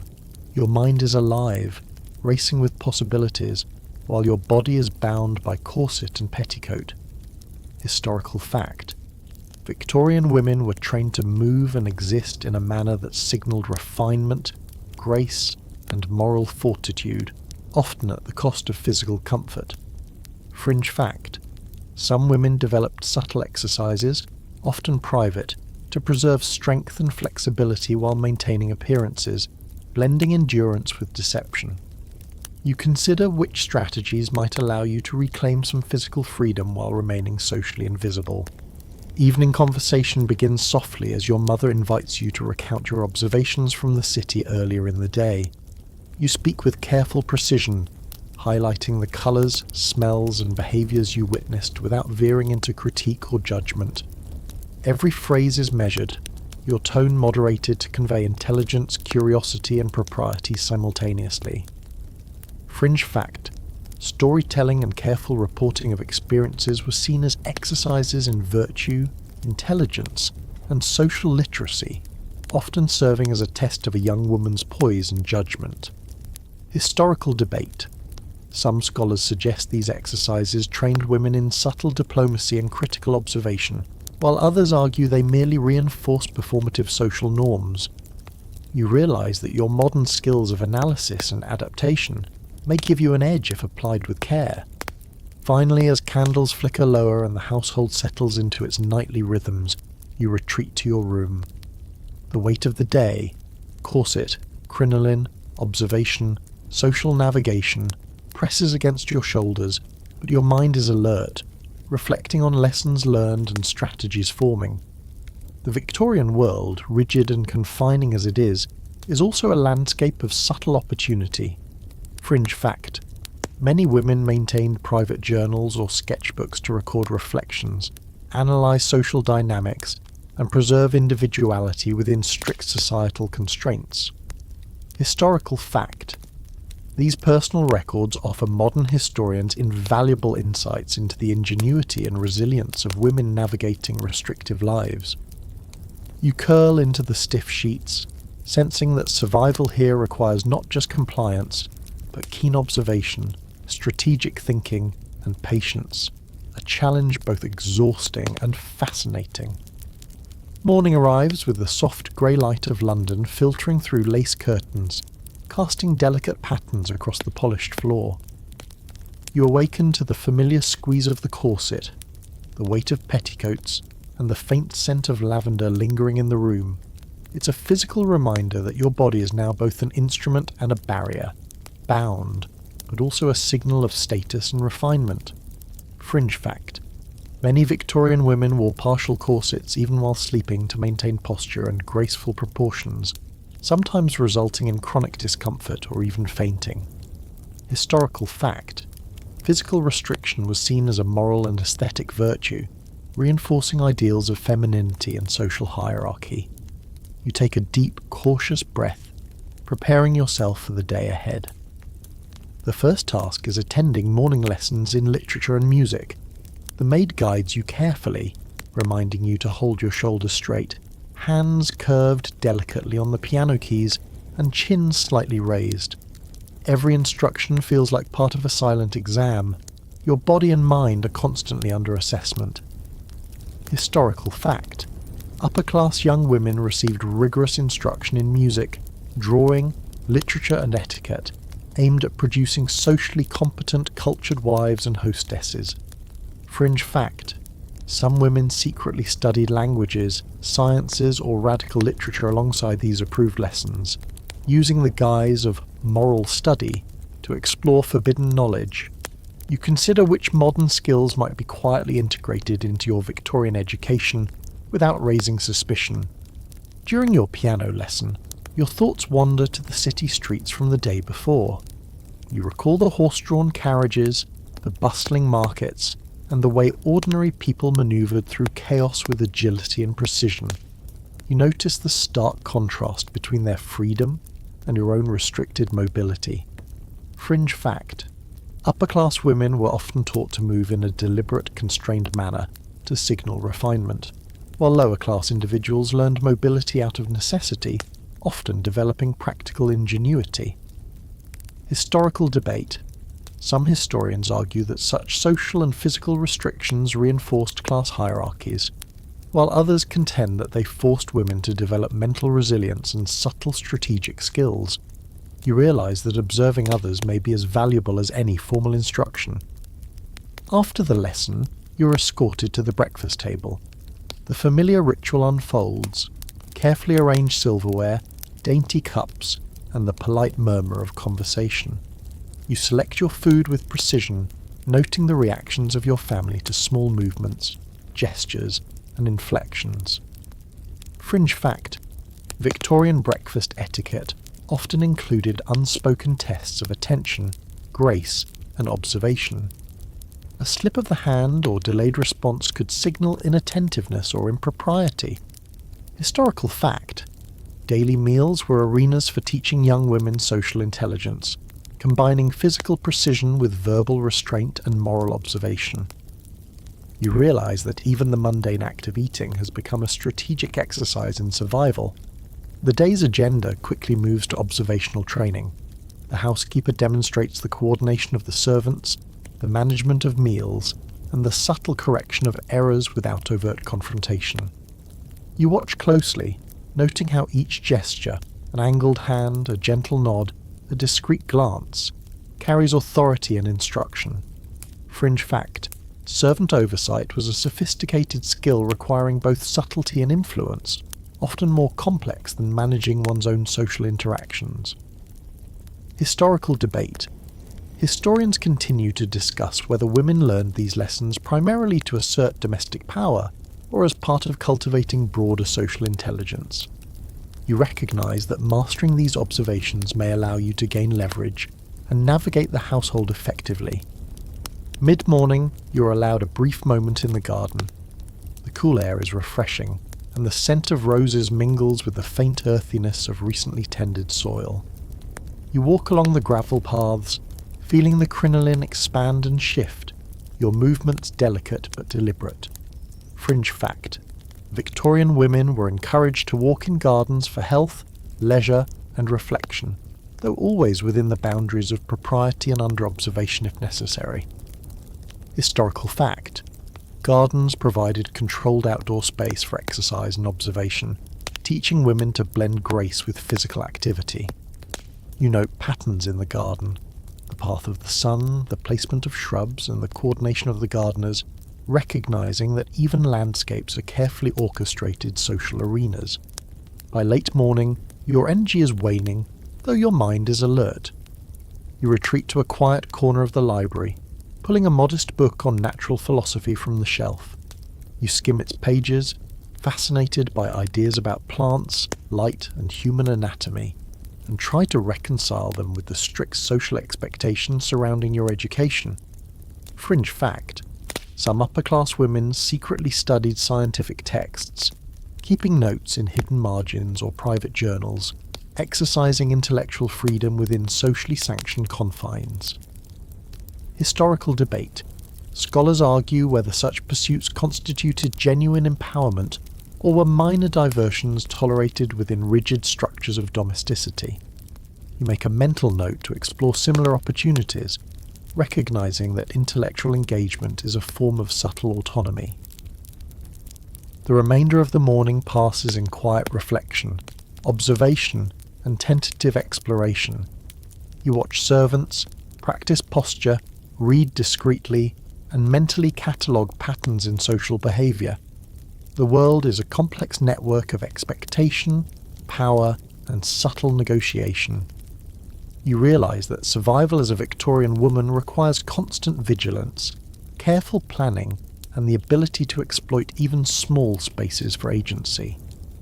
By the time the midday meal is announced, you feel both exhausted and strangely exhilarated, aware that each day offers lessons in endurance, strategy, and subtle empowerment.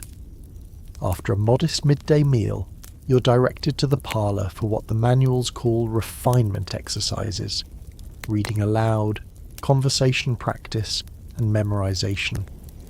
The room smells faintly of wax and old paper, a comforting combination that also carries an undercurrent of expectation. You take a seat, careful to arrange your skirts and straighten your back, aware that the position of your hands, the tilt of your head, and even the angle of your shoulders will be noted. Fringe fact: some Victorian etiquette manuals advised women to practice gestures, speech patterns, and even facial expressions in private mirrors to prepare for social interactions. Historical fact: performance of proper social conduct was considered essential to cultivating a young woman's moral, intellectual, and social competence. You breathe slowly, preparing for the rigorous mental gymnastics ahead. The first exercise is reading aloud. A short moral tale is handed to you, and you articulate each word deliberately, modulating your voice according to instruction. Soft, yet audible, measured, yet expressive. Every pause, every inflection is an unspoken test of poise. Fringe fact: some young women would practice readings before multiple mirrors, or even under the supervision of servants to ensure flawless delivery.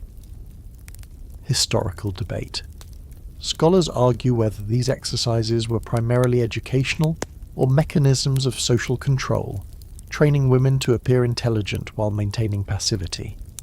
You focus on clarity and rhythm, understanding that mastery here reflects more than skill, it signals social fitness.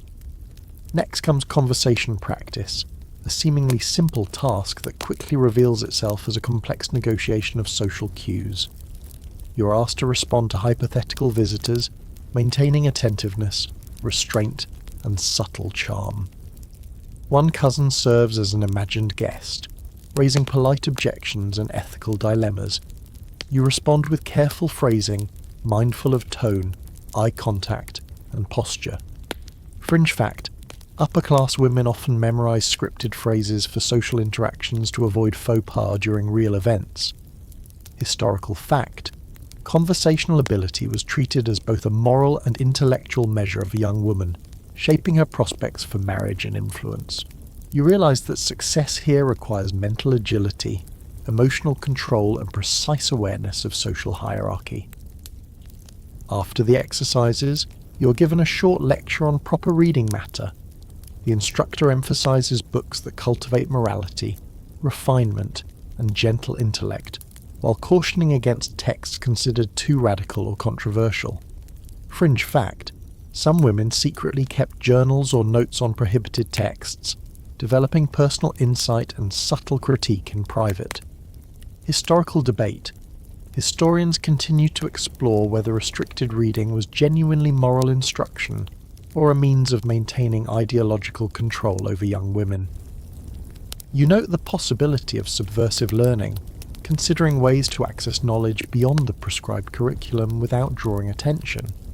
The afternoon's final exercise is musical instruction, a continuation of your piano lessons. Your fingers hover over the keys, constrained not only by corset-induced posture, but by societal expectation. You strike each note carefully, monitoring both precision and expressiveness. Fringe fact: upper-class musical training often included improvisation disguised as practice, allowing discrete creative expression within rigid social structures. Historical fact: mastery of music was a core expectation for women, signalling refinement and marriageability, while also serving as an approved channel for intellectual and emotional development. You feel both tension and exhilaration, understanding that even music is a layered test of endurance, skill, and social signalling. Once lessons conclude, you retreat to the garden for a brief walk, savouring the relative freedom and fresh air. The gravel paths crunch beneath your boots, your skirts sweeping elegantly but hindering speed. You observe the patterns of the household staff, noting their subtle coordination and efficiency. Fringe fact: women often used garden walks as strategic observation periods, mentally cataloguing servants' routines and family behaviours to gain advantage in managing domestic dynamics.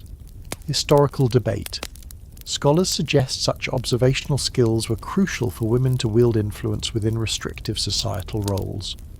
You realise that each moment of attentiveness, no matter how mundane it seems, is a lesson in survival and subtle empowerment.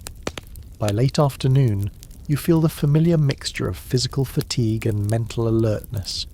You return indoors, straighten your skirts, and glance at the familiar arrangements of furniture, silverware, and portraits. The Victorian world is rigid, layered, and demanding, yet each day presents opportunities to learn, adapt, and subtly exert agency. Fringe fact: many young women maintained hidden journals, embedding reflections, observations, and ideas that allowed them private autonomy within a public life of strict control. Historical fact: these private practices were often the only ways women could explore independent thought and cultivate subtle influence. You sit quietly by a window, watching the sun shift across the cityscape, feeling the thrill of both constraint and opportunity. As twilight descends, you are called once again to the drawing room, this time for a small social gathering. The air is warm with candlelight, the walls lined with portraits of stern ancestors whose painted eyes seem to follow every movement. You pause at the doorway, adjusting your skirts and straightening your back, acutely aware that your posture, tone, and comportment are all being assessed by family, guests, and perhaps even the ghosts of propriety themselves. Historical fact: Victorian social gatherings were carefully choreographed arenas where women's behaviour, speech, and decorum were constantly evaluated, often influencing marriage prospects and social standing. Fringe fact: some hosts use subtle tests, like deliberately introducing controversial topics to gauge a young woman's judgment and composure.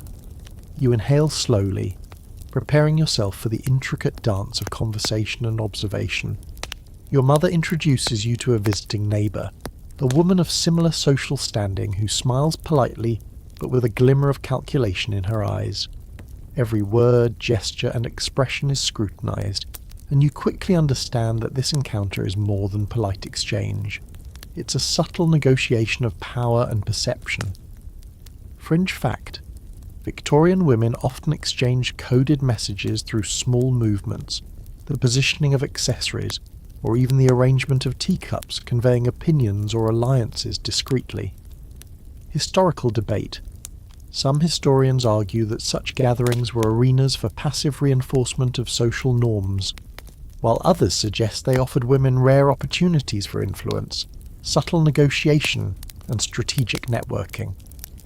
You observe carefully, noting the neighbour's tendencies, the cadence of her speech, and the timing of her glances.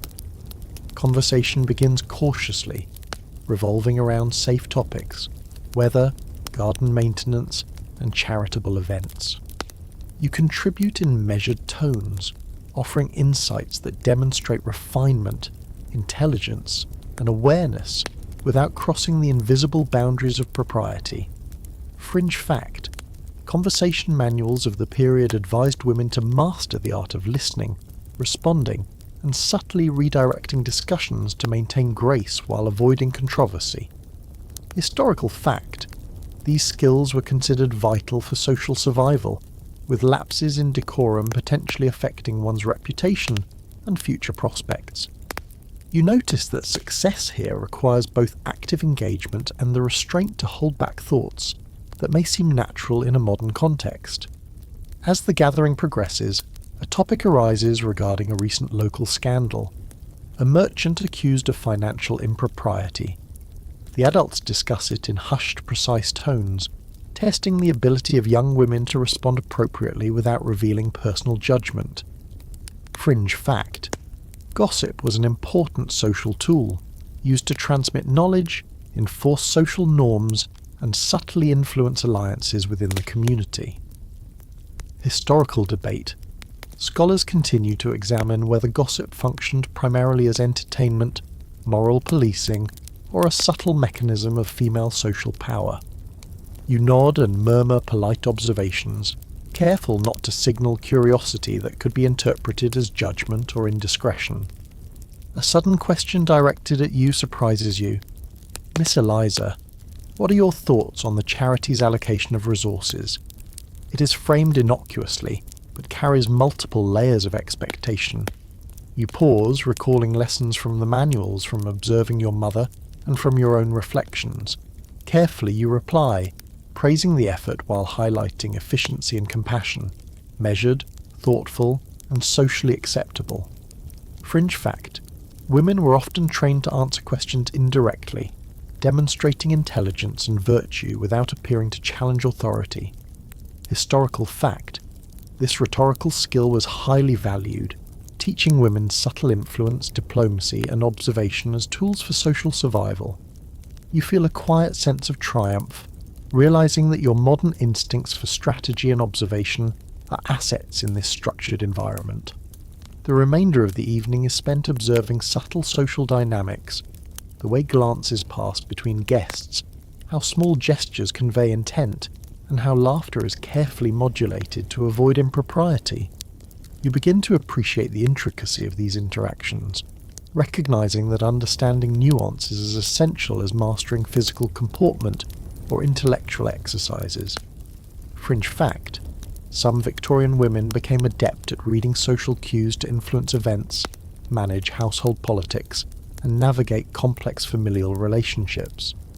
Historical debate: the extent to which these skills represented agency versus compliance continues to intrigue scholars. You realize that every interaction, however trivial it may seem, is a chance to learn, adapt, and gain leverage within the rigid hierarchy of your world.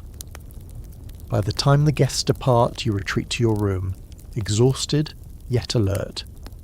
Candlelight flickers across the walls, and the portraits of ancestors seem less intimidating now, more like silent witnesses to your growing understanding of this social ecosystem. You curl into the stiff sheets, reflecting on the day, formal lessons, city observations, domestic strategy, and now intricate social navigation.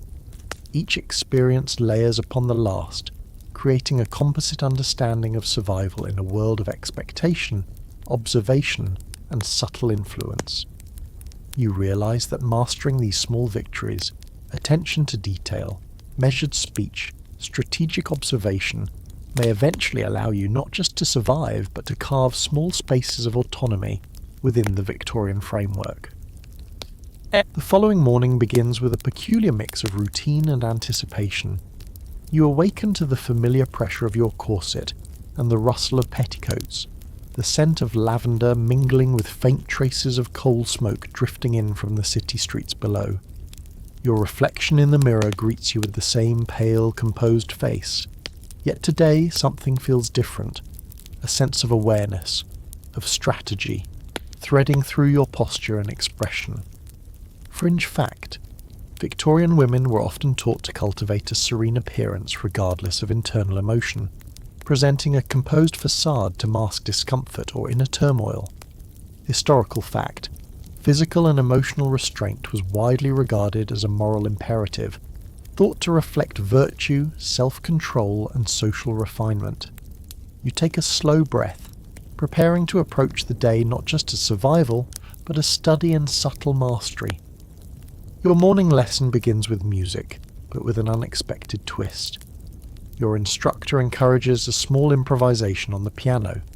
You hesitate, aware that creativity carries risk, yet also recognizing the opportunity to assert a subtle mark of individuality. Fringe fact: some women used musical improvisation as a discrete form of expression and resistance, bending the constraints of formal training to insert personality and insight. Historical debate. Scholars argue whether such acts were merely tolerated diversions or early expressions of female agency within a rigid social framework. You press the keys cautiously, testing the notes, and feel a thrill at this small rebellion that remains socially permissible. After music, you're escorted to the library to study literature and moral philosophy. The heavy tomes and their faint musty scent remind you of the weight of accumulated knowledge and societal expectation. You settle into a chair, unrolling a page of a philosophical tract that hints at reason, ethics, and the role of women in society. Fringe fact: some Victorian women secretly annotated texts, leaving marginal notes that questioned assumptions about morality, gender, and social order. Historical fact: education for women at this level was carefully curated, emphasizing moral improvement and intellectual cultivation without threatening the patriarchal framework.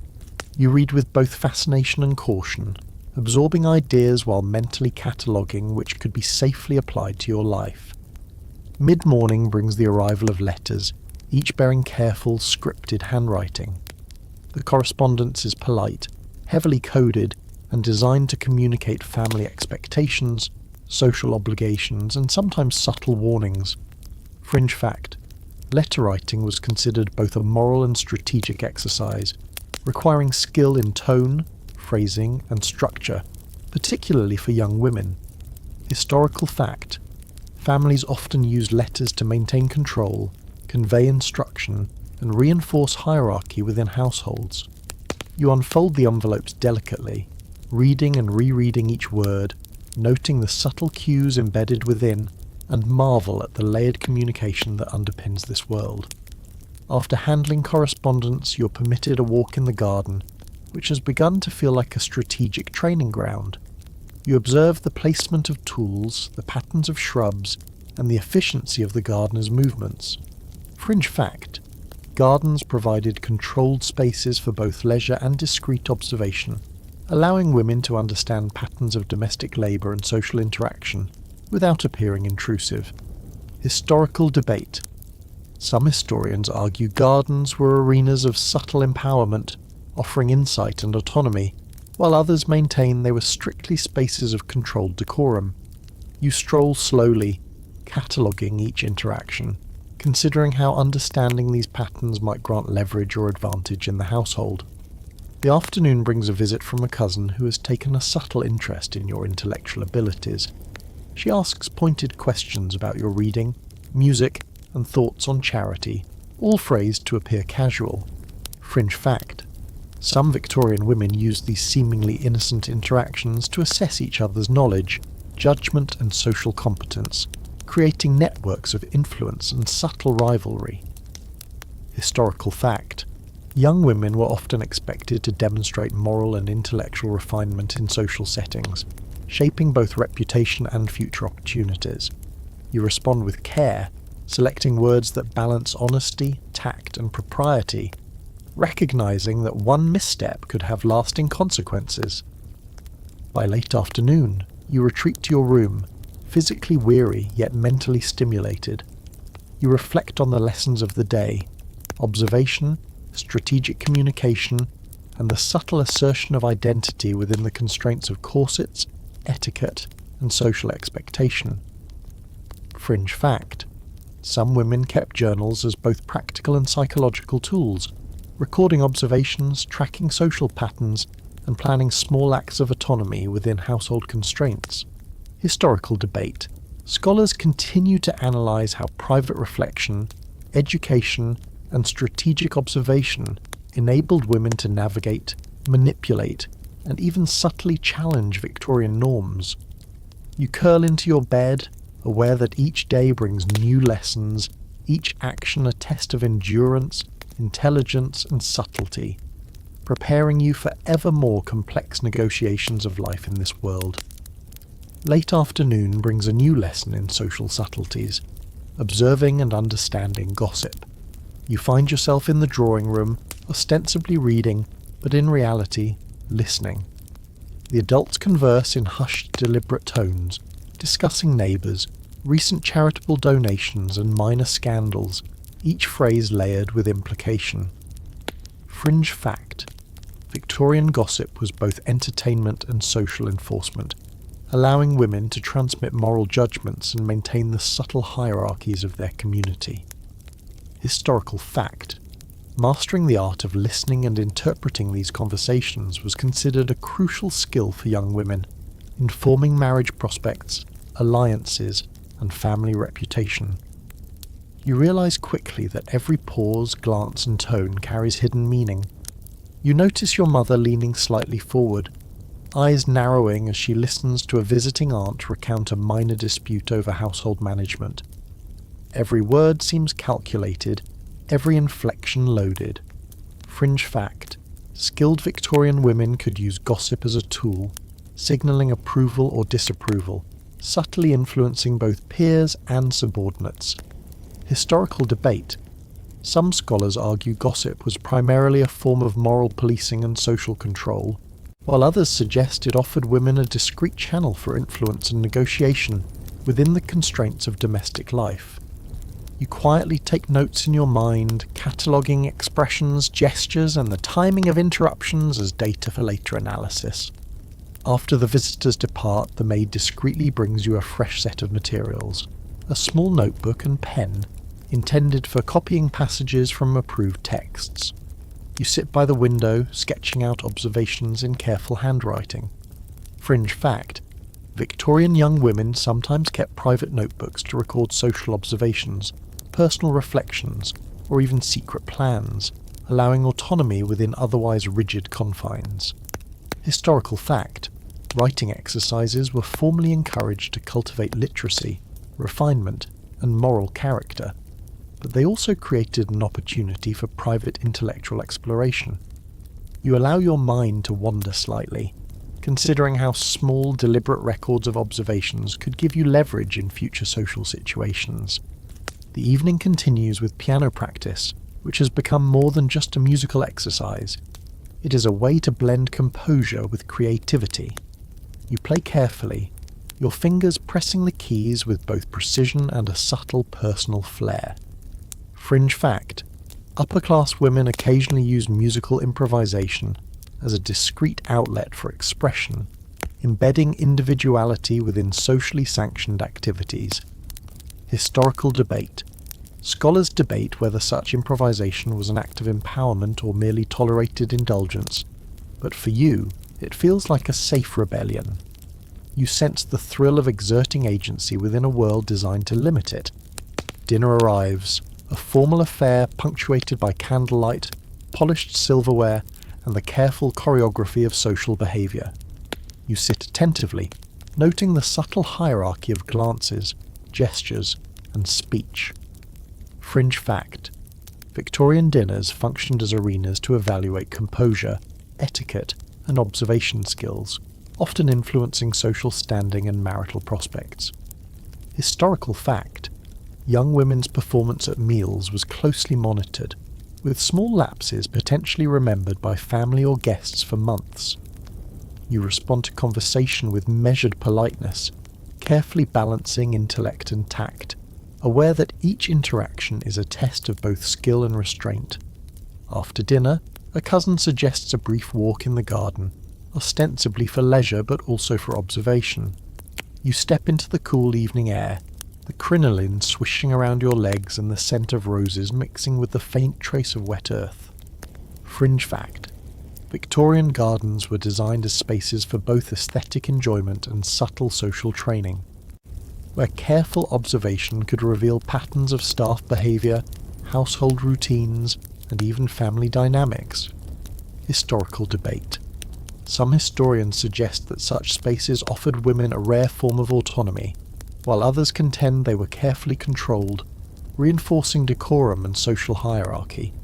You stroll deliberately, cataloguing both patterns and possibilities.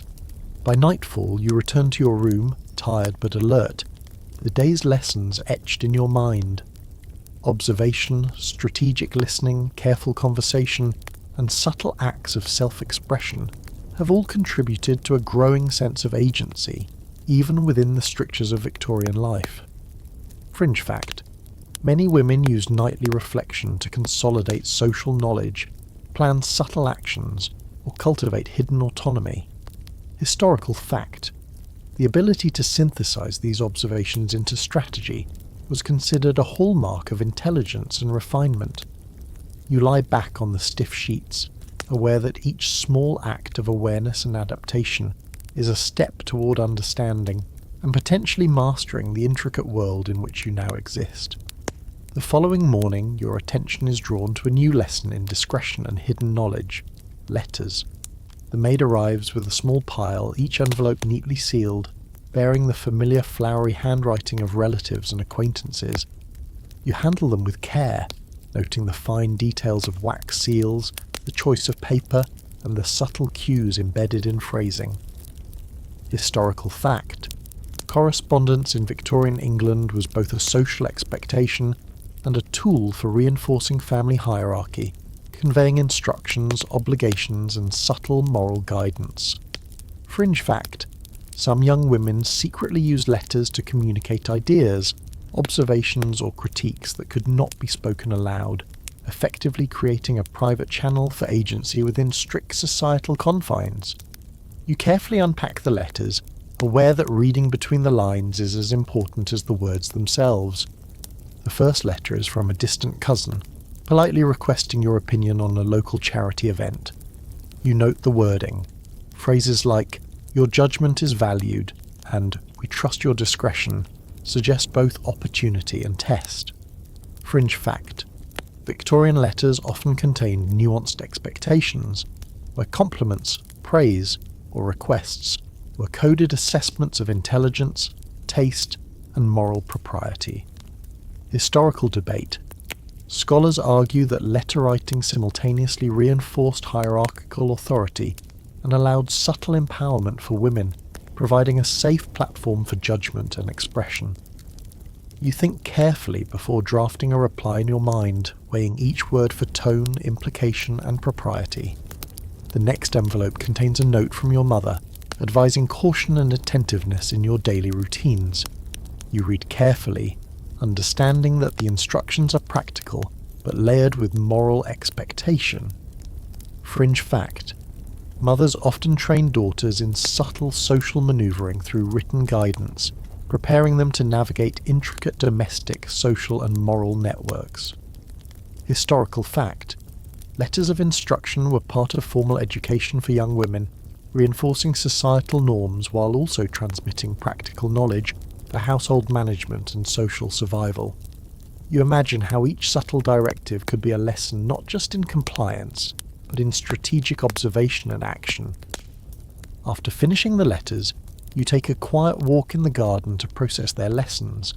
The paths wind through roses, shrubs, and meticulously trimmed hedges.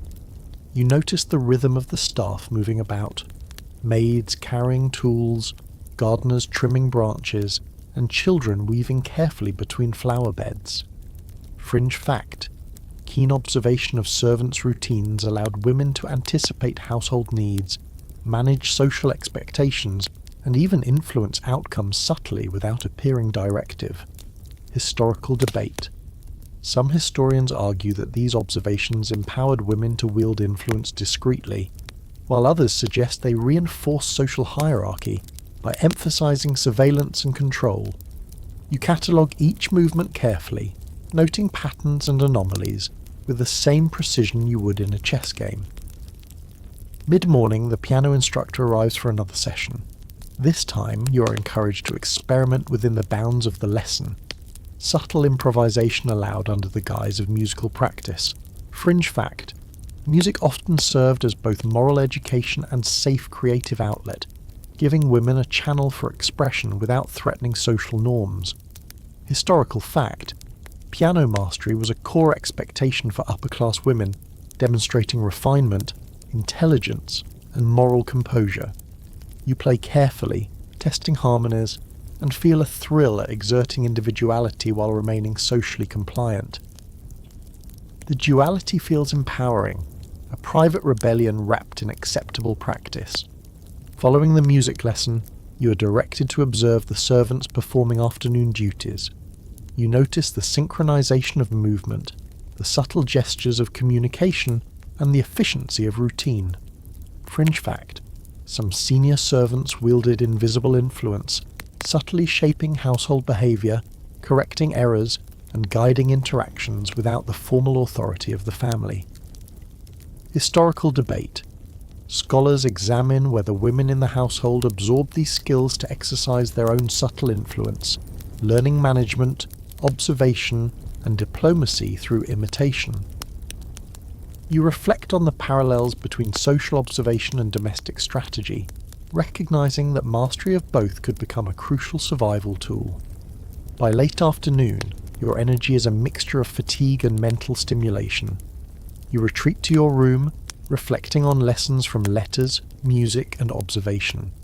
Each interaction, note, and gesture is part of a growing map of social survival, where discretion, attention, and strategic thinking are as important as etiquette, posture, or refined appearance.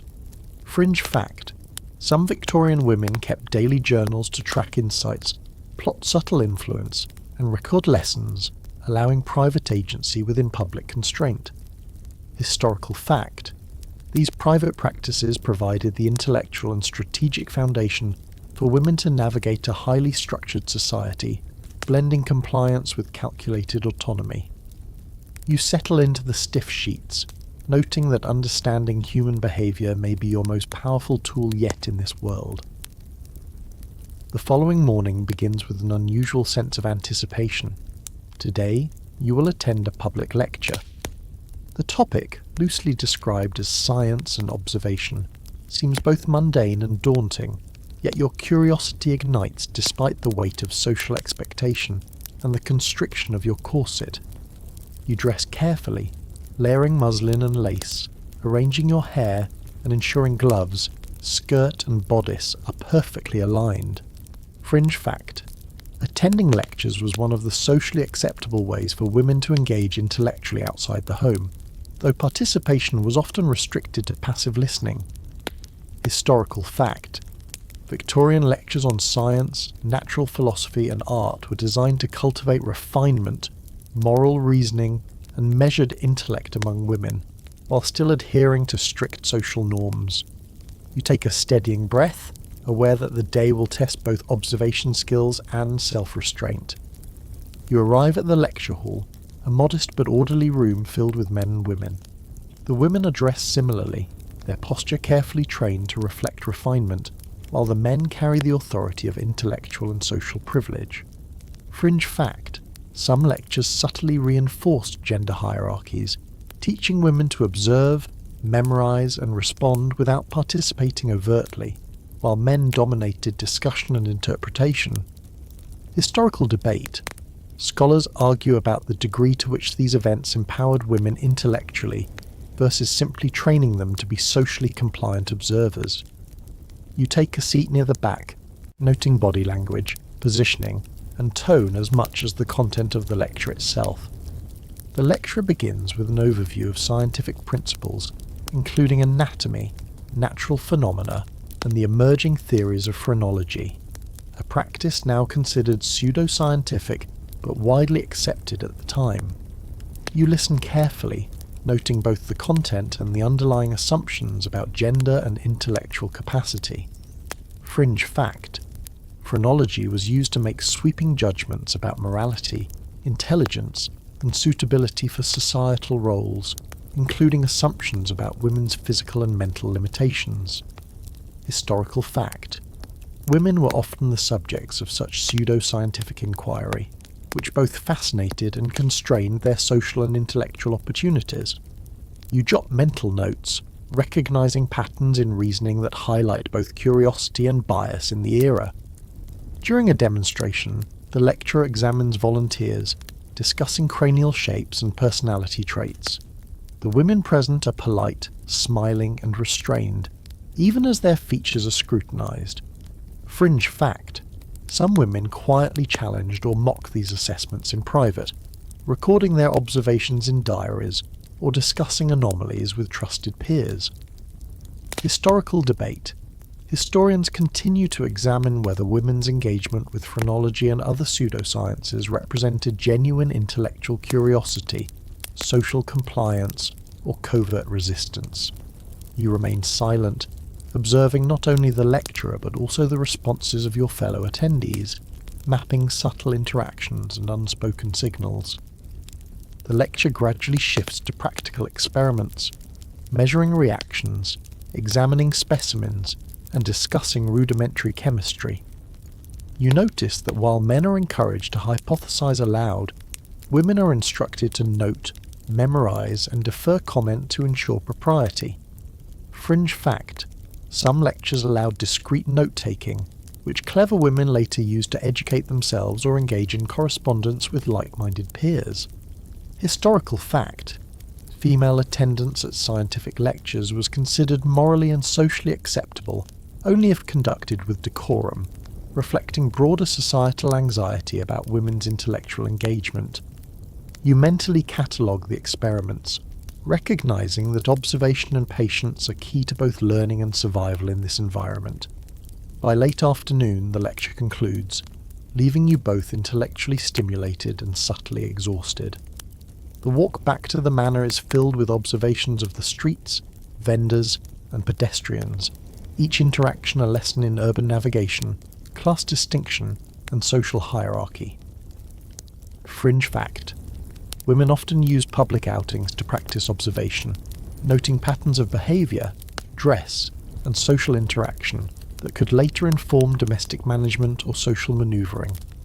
Historical debate: scholars suggest that public engagement, combined with domestic education, created opportunities for women to cultivate subtle strategic intelligence without overtly challenging societal norms.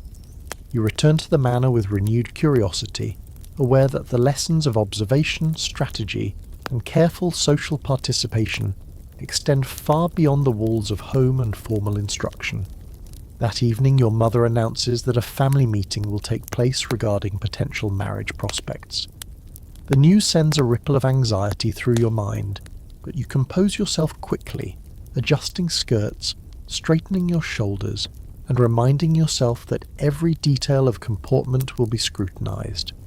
Historical fact: Victorian families carefully arranged social introductions and discussions about marriage to safeguard reputation, consolidate wealth, and ensure suitable alliances. Fringe fact: some women secretly use these gatherings to gauge character, social intelligence, and potential leverage, subtly influencing their own outcomes despite societal constraints. You take a measured breath, knowing that survival, and possibly influence, will depend on tact and observation tonight.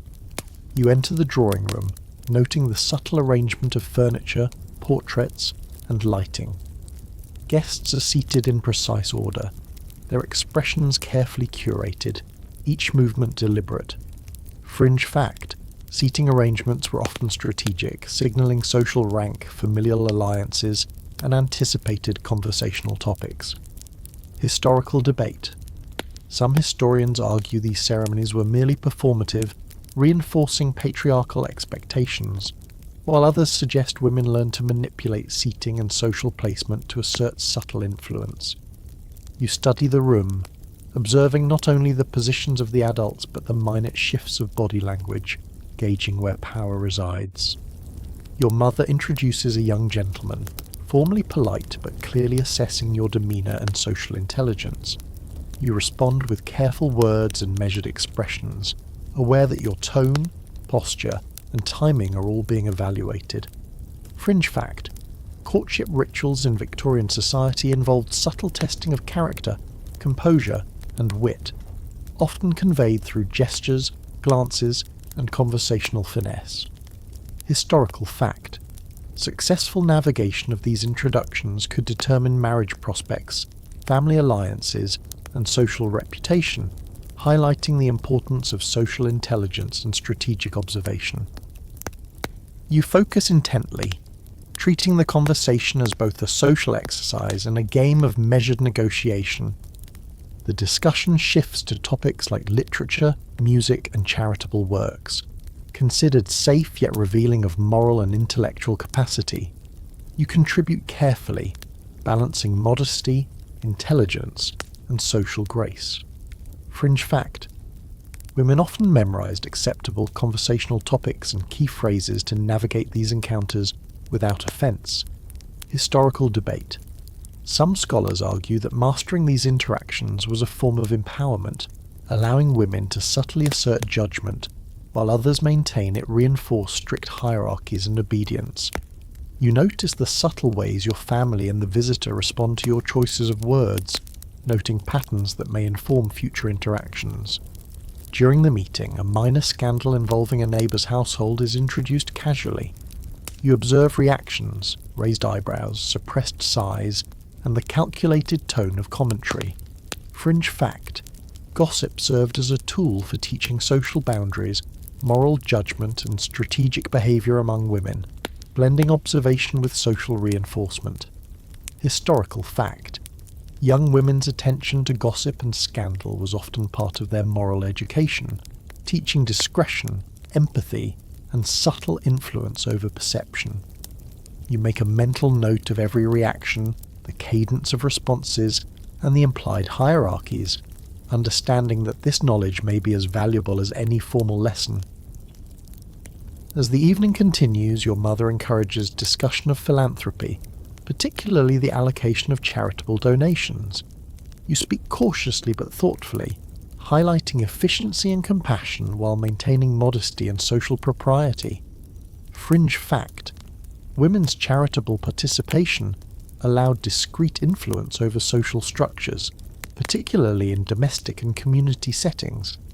Historical debate: some historians contend that such acts were genuine avenues for female influence, while others argue they were performative obligations reinforcing societal norms.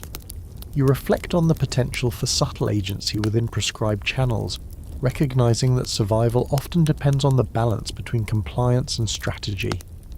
By the time the family meeting concludes, you retreat to your room, exhausted yet exhilarated. The day has tested observation, social navigation, verbal precision, and emotional composure. You realize that these gatherings, though daunting, are rich opportunities for learning, influence, and strategic positioning. Fringe fact: some young women secretly recorded their impressions and analyses of social interactions, creating a private archive of knowledge to guide future actions. Historical fact: the ability to synthesize observation, discretion, and subtle manoeuvring was considered essential for survival and influence within the complex hierarchies of Victorian society. You curl into the stiff sheets, reflecting on the intricate lessons of the day, and feel the faint thrill of understanding how subtlety, patience, and strategic observation can become powerful tools in your new world. The next morning you awake to a sense of both anticipation and caution. Today is the long-awaited trip into the city with your mother to attend a charitable event. You dress meticulously, layering your muslin and lace, arranging your hair into its precise coils, and ensuring gloves, skirts, and bodice are aligned perfectly.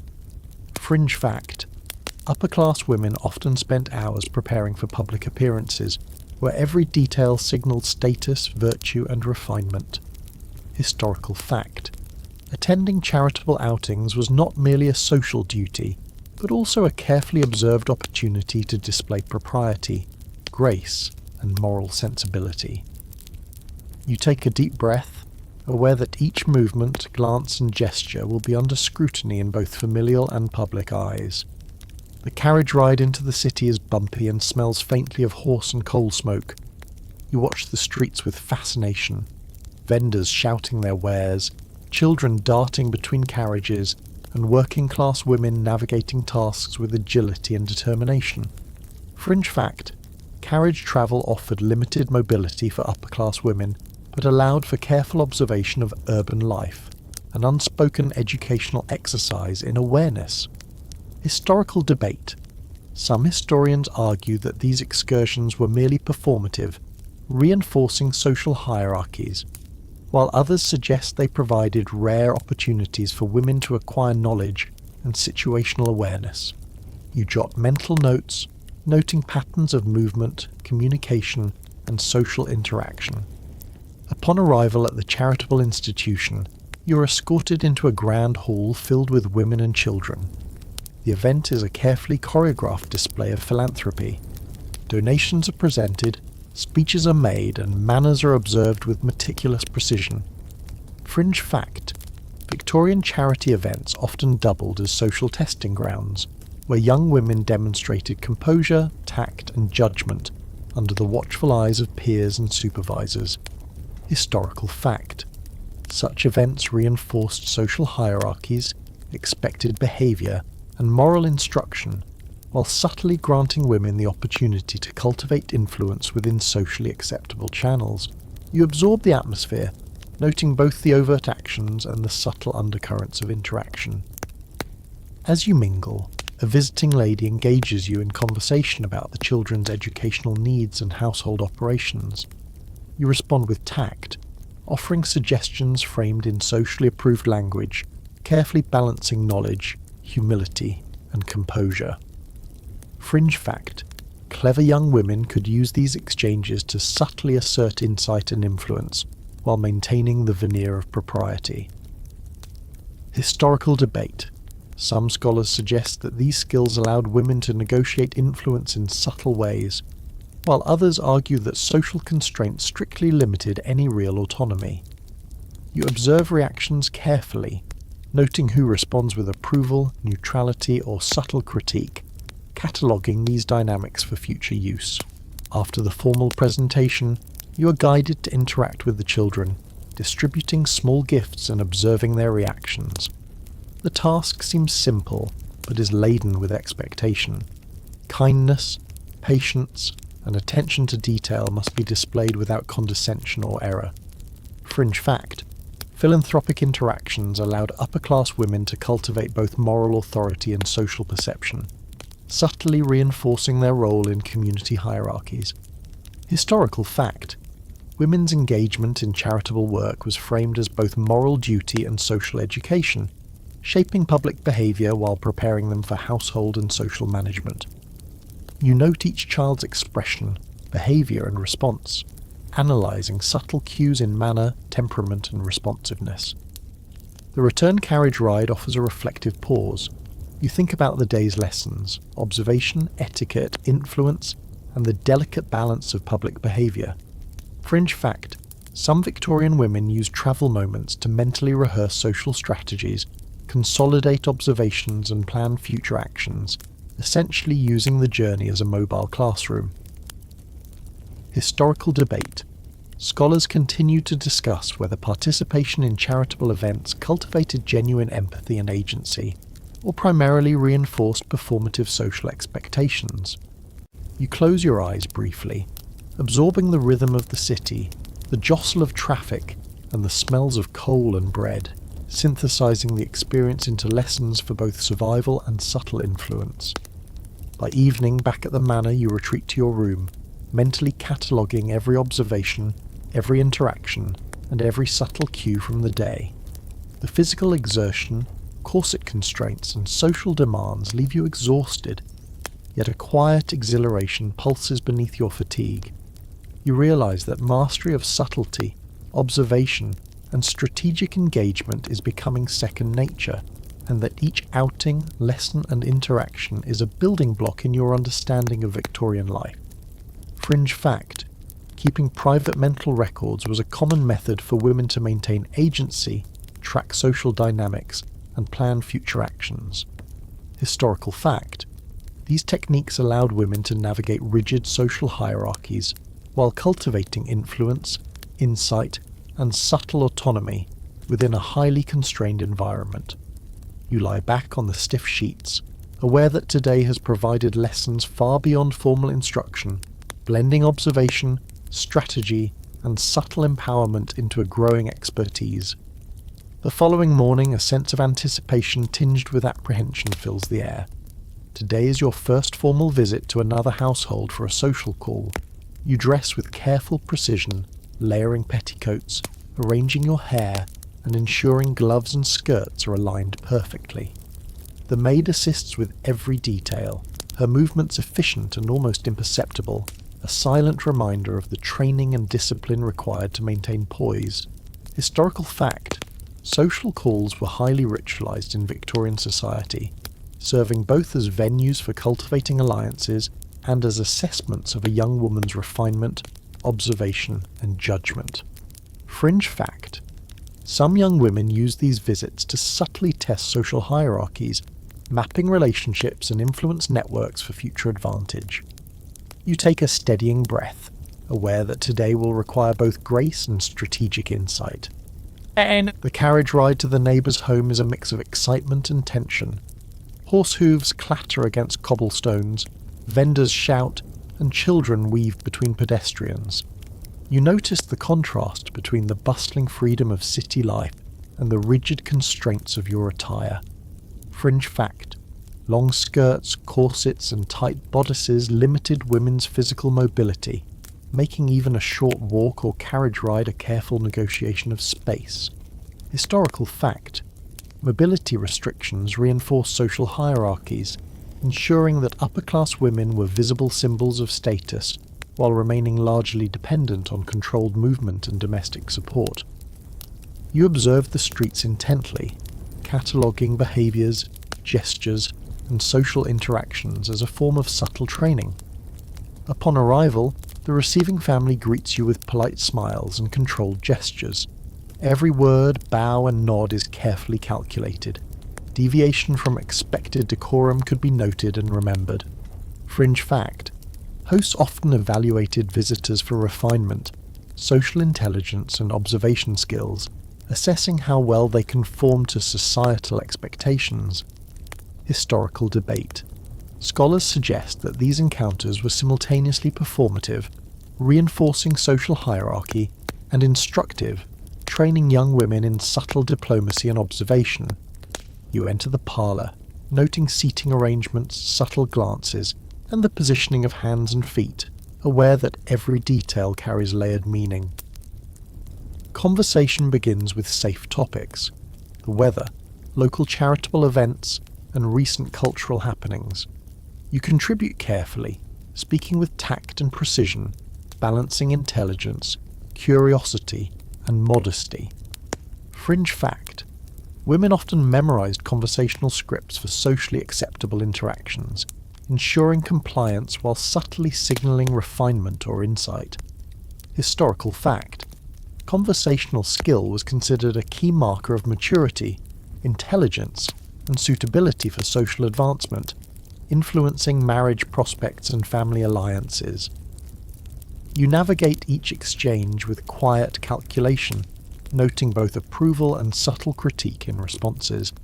The afternoon includes a guided tour of the household, ostensibly to observe decoration and arrangement, but also to reinforce understanding of social norms, propriety, and spatial awareness. You take mental notes on furniture placement, decorative patterns, and servant movements.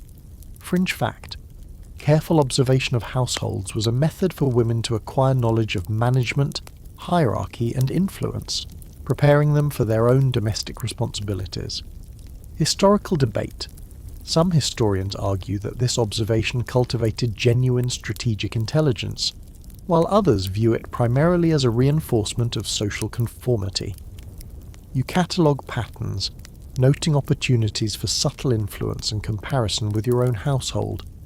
Tea is served in a formal parlour, the ritual meticulous, fine china, precise sugar placement, and carefully timed conversation.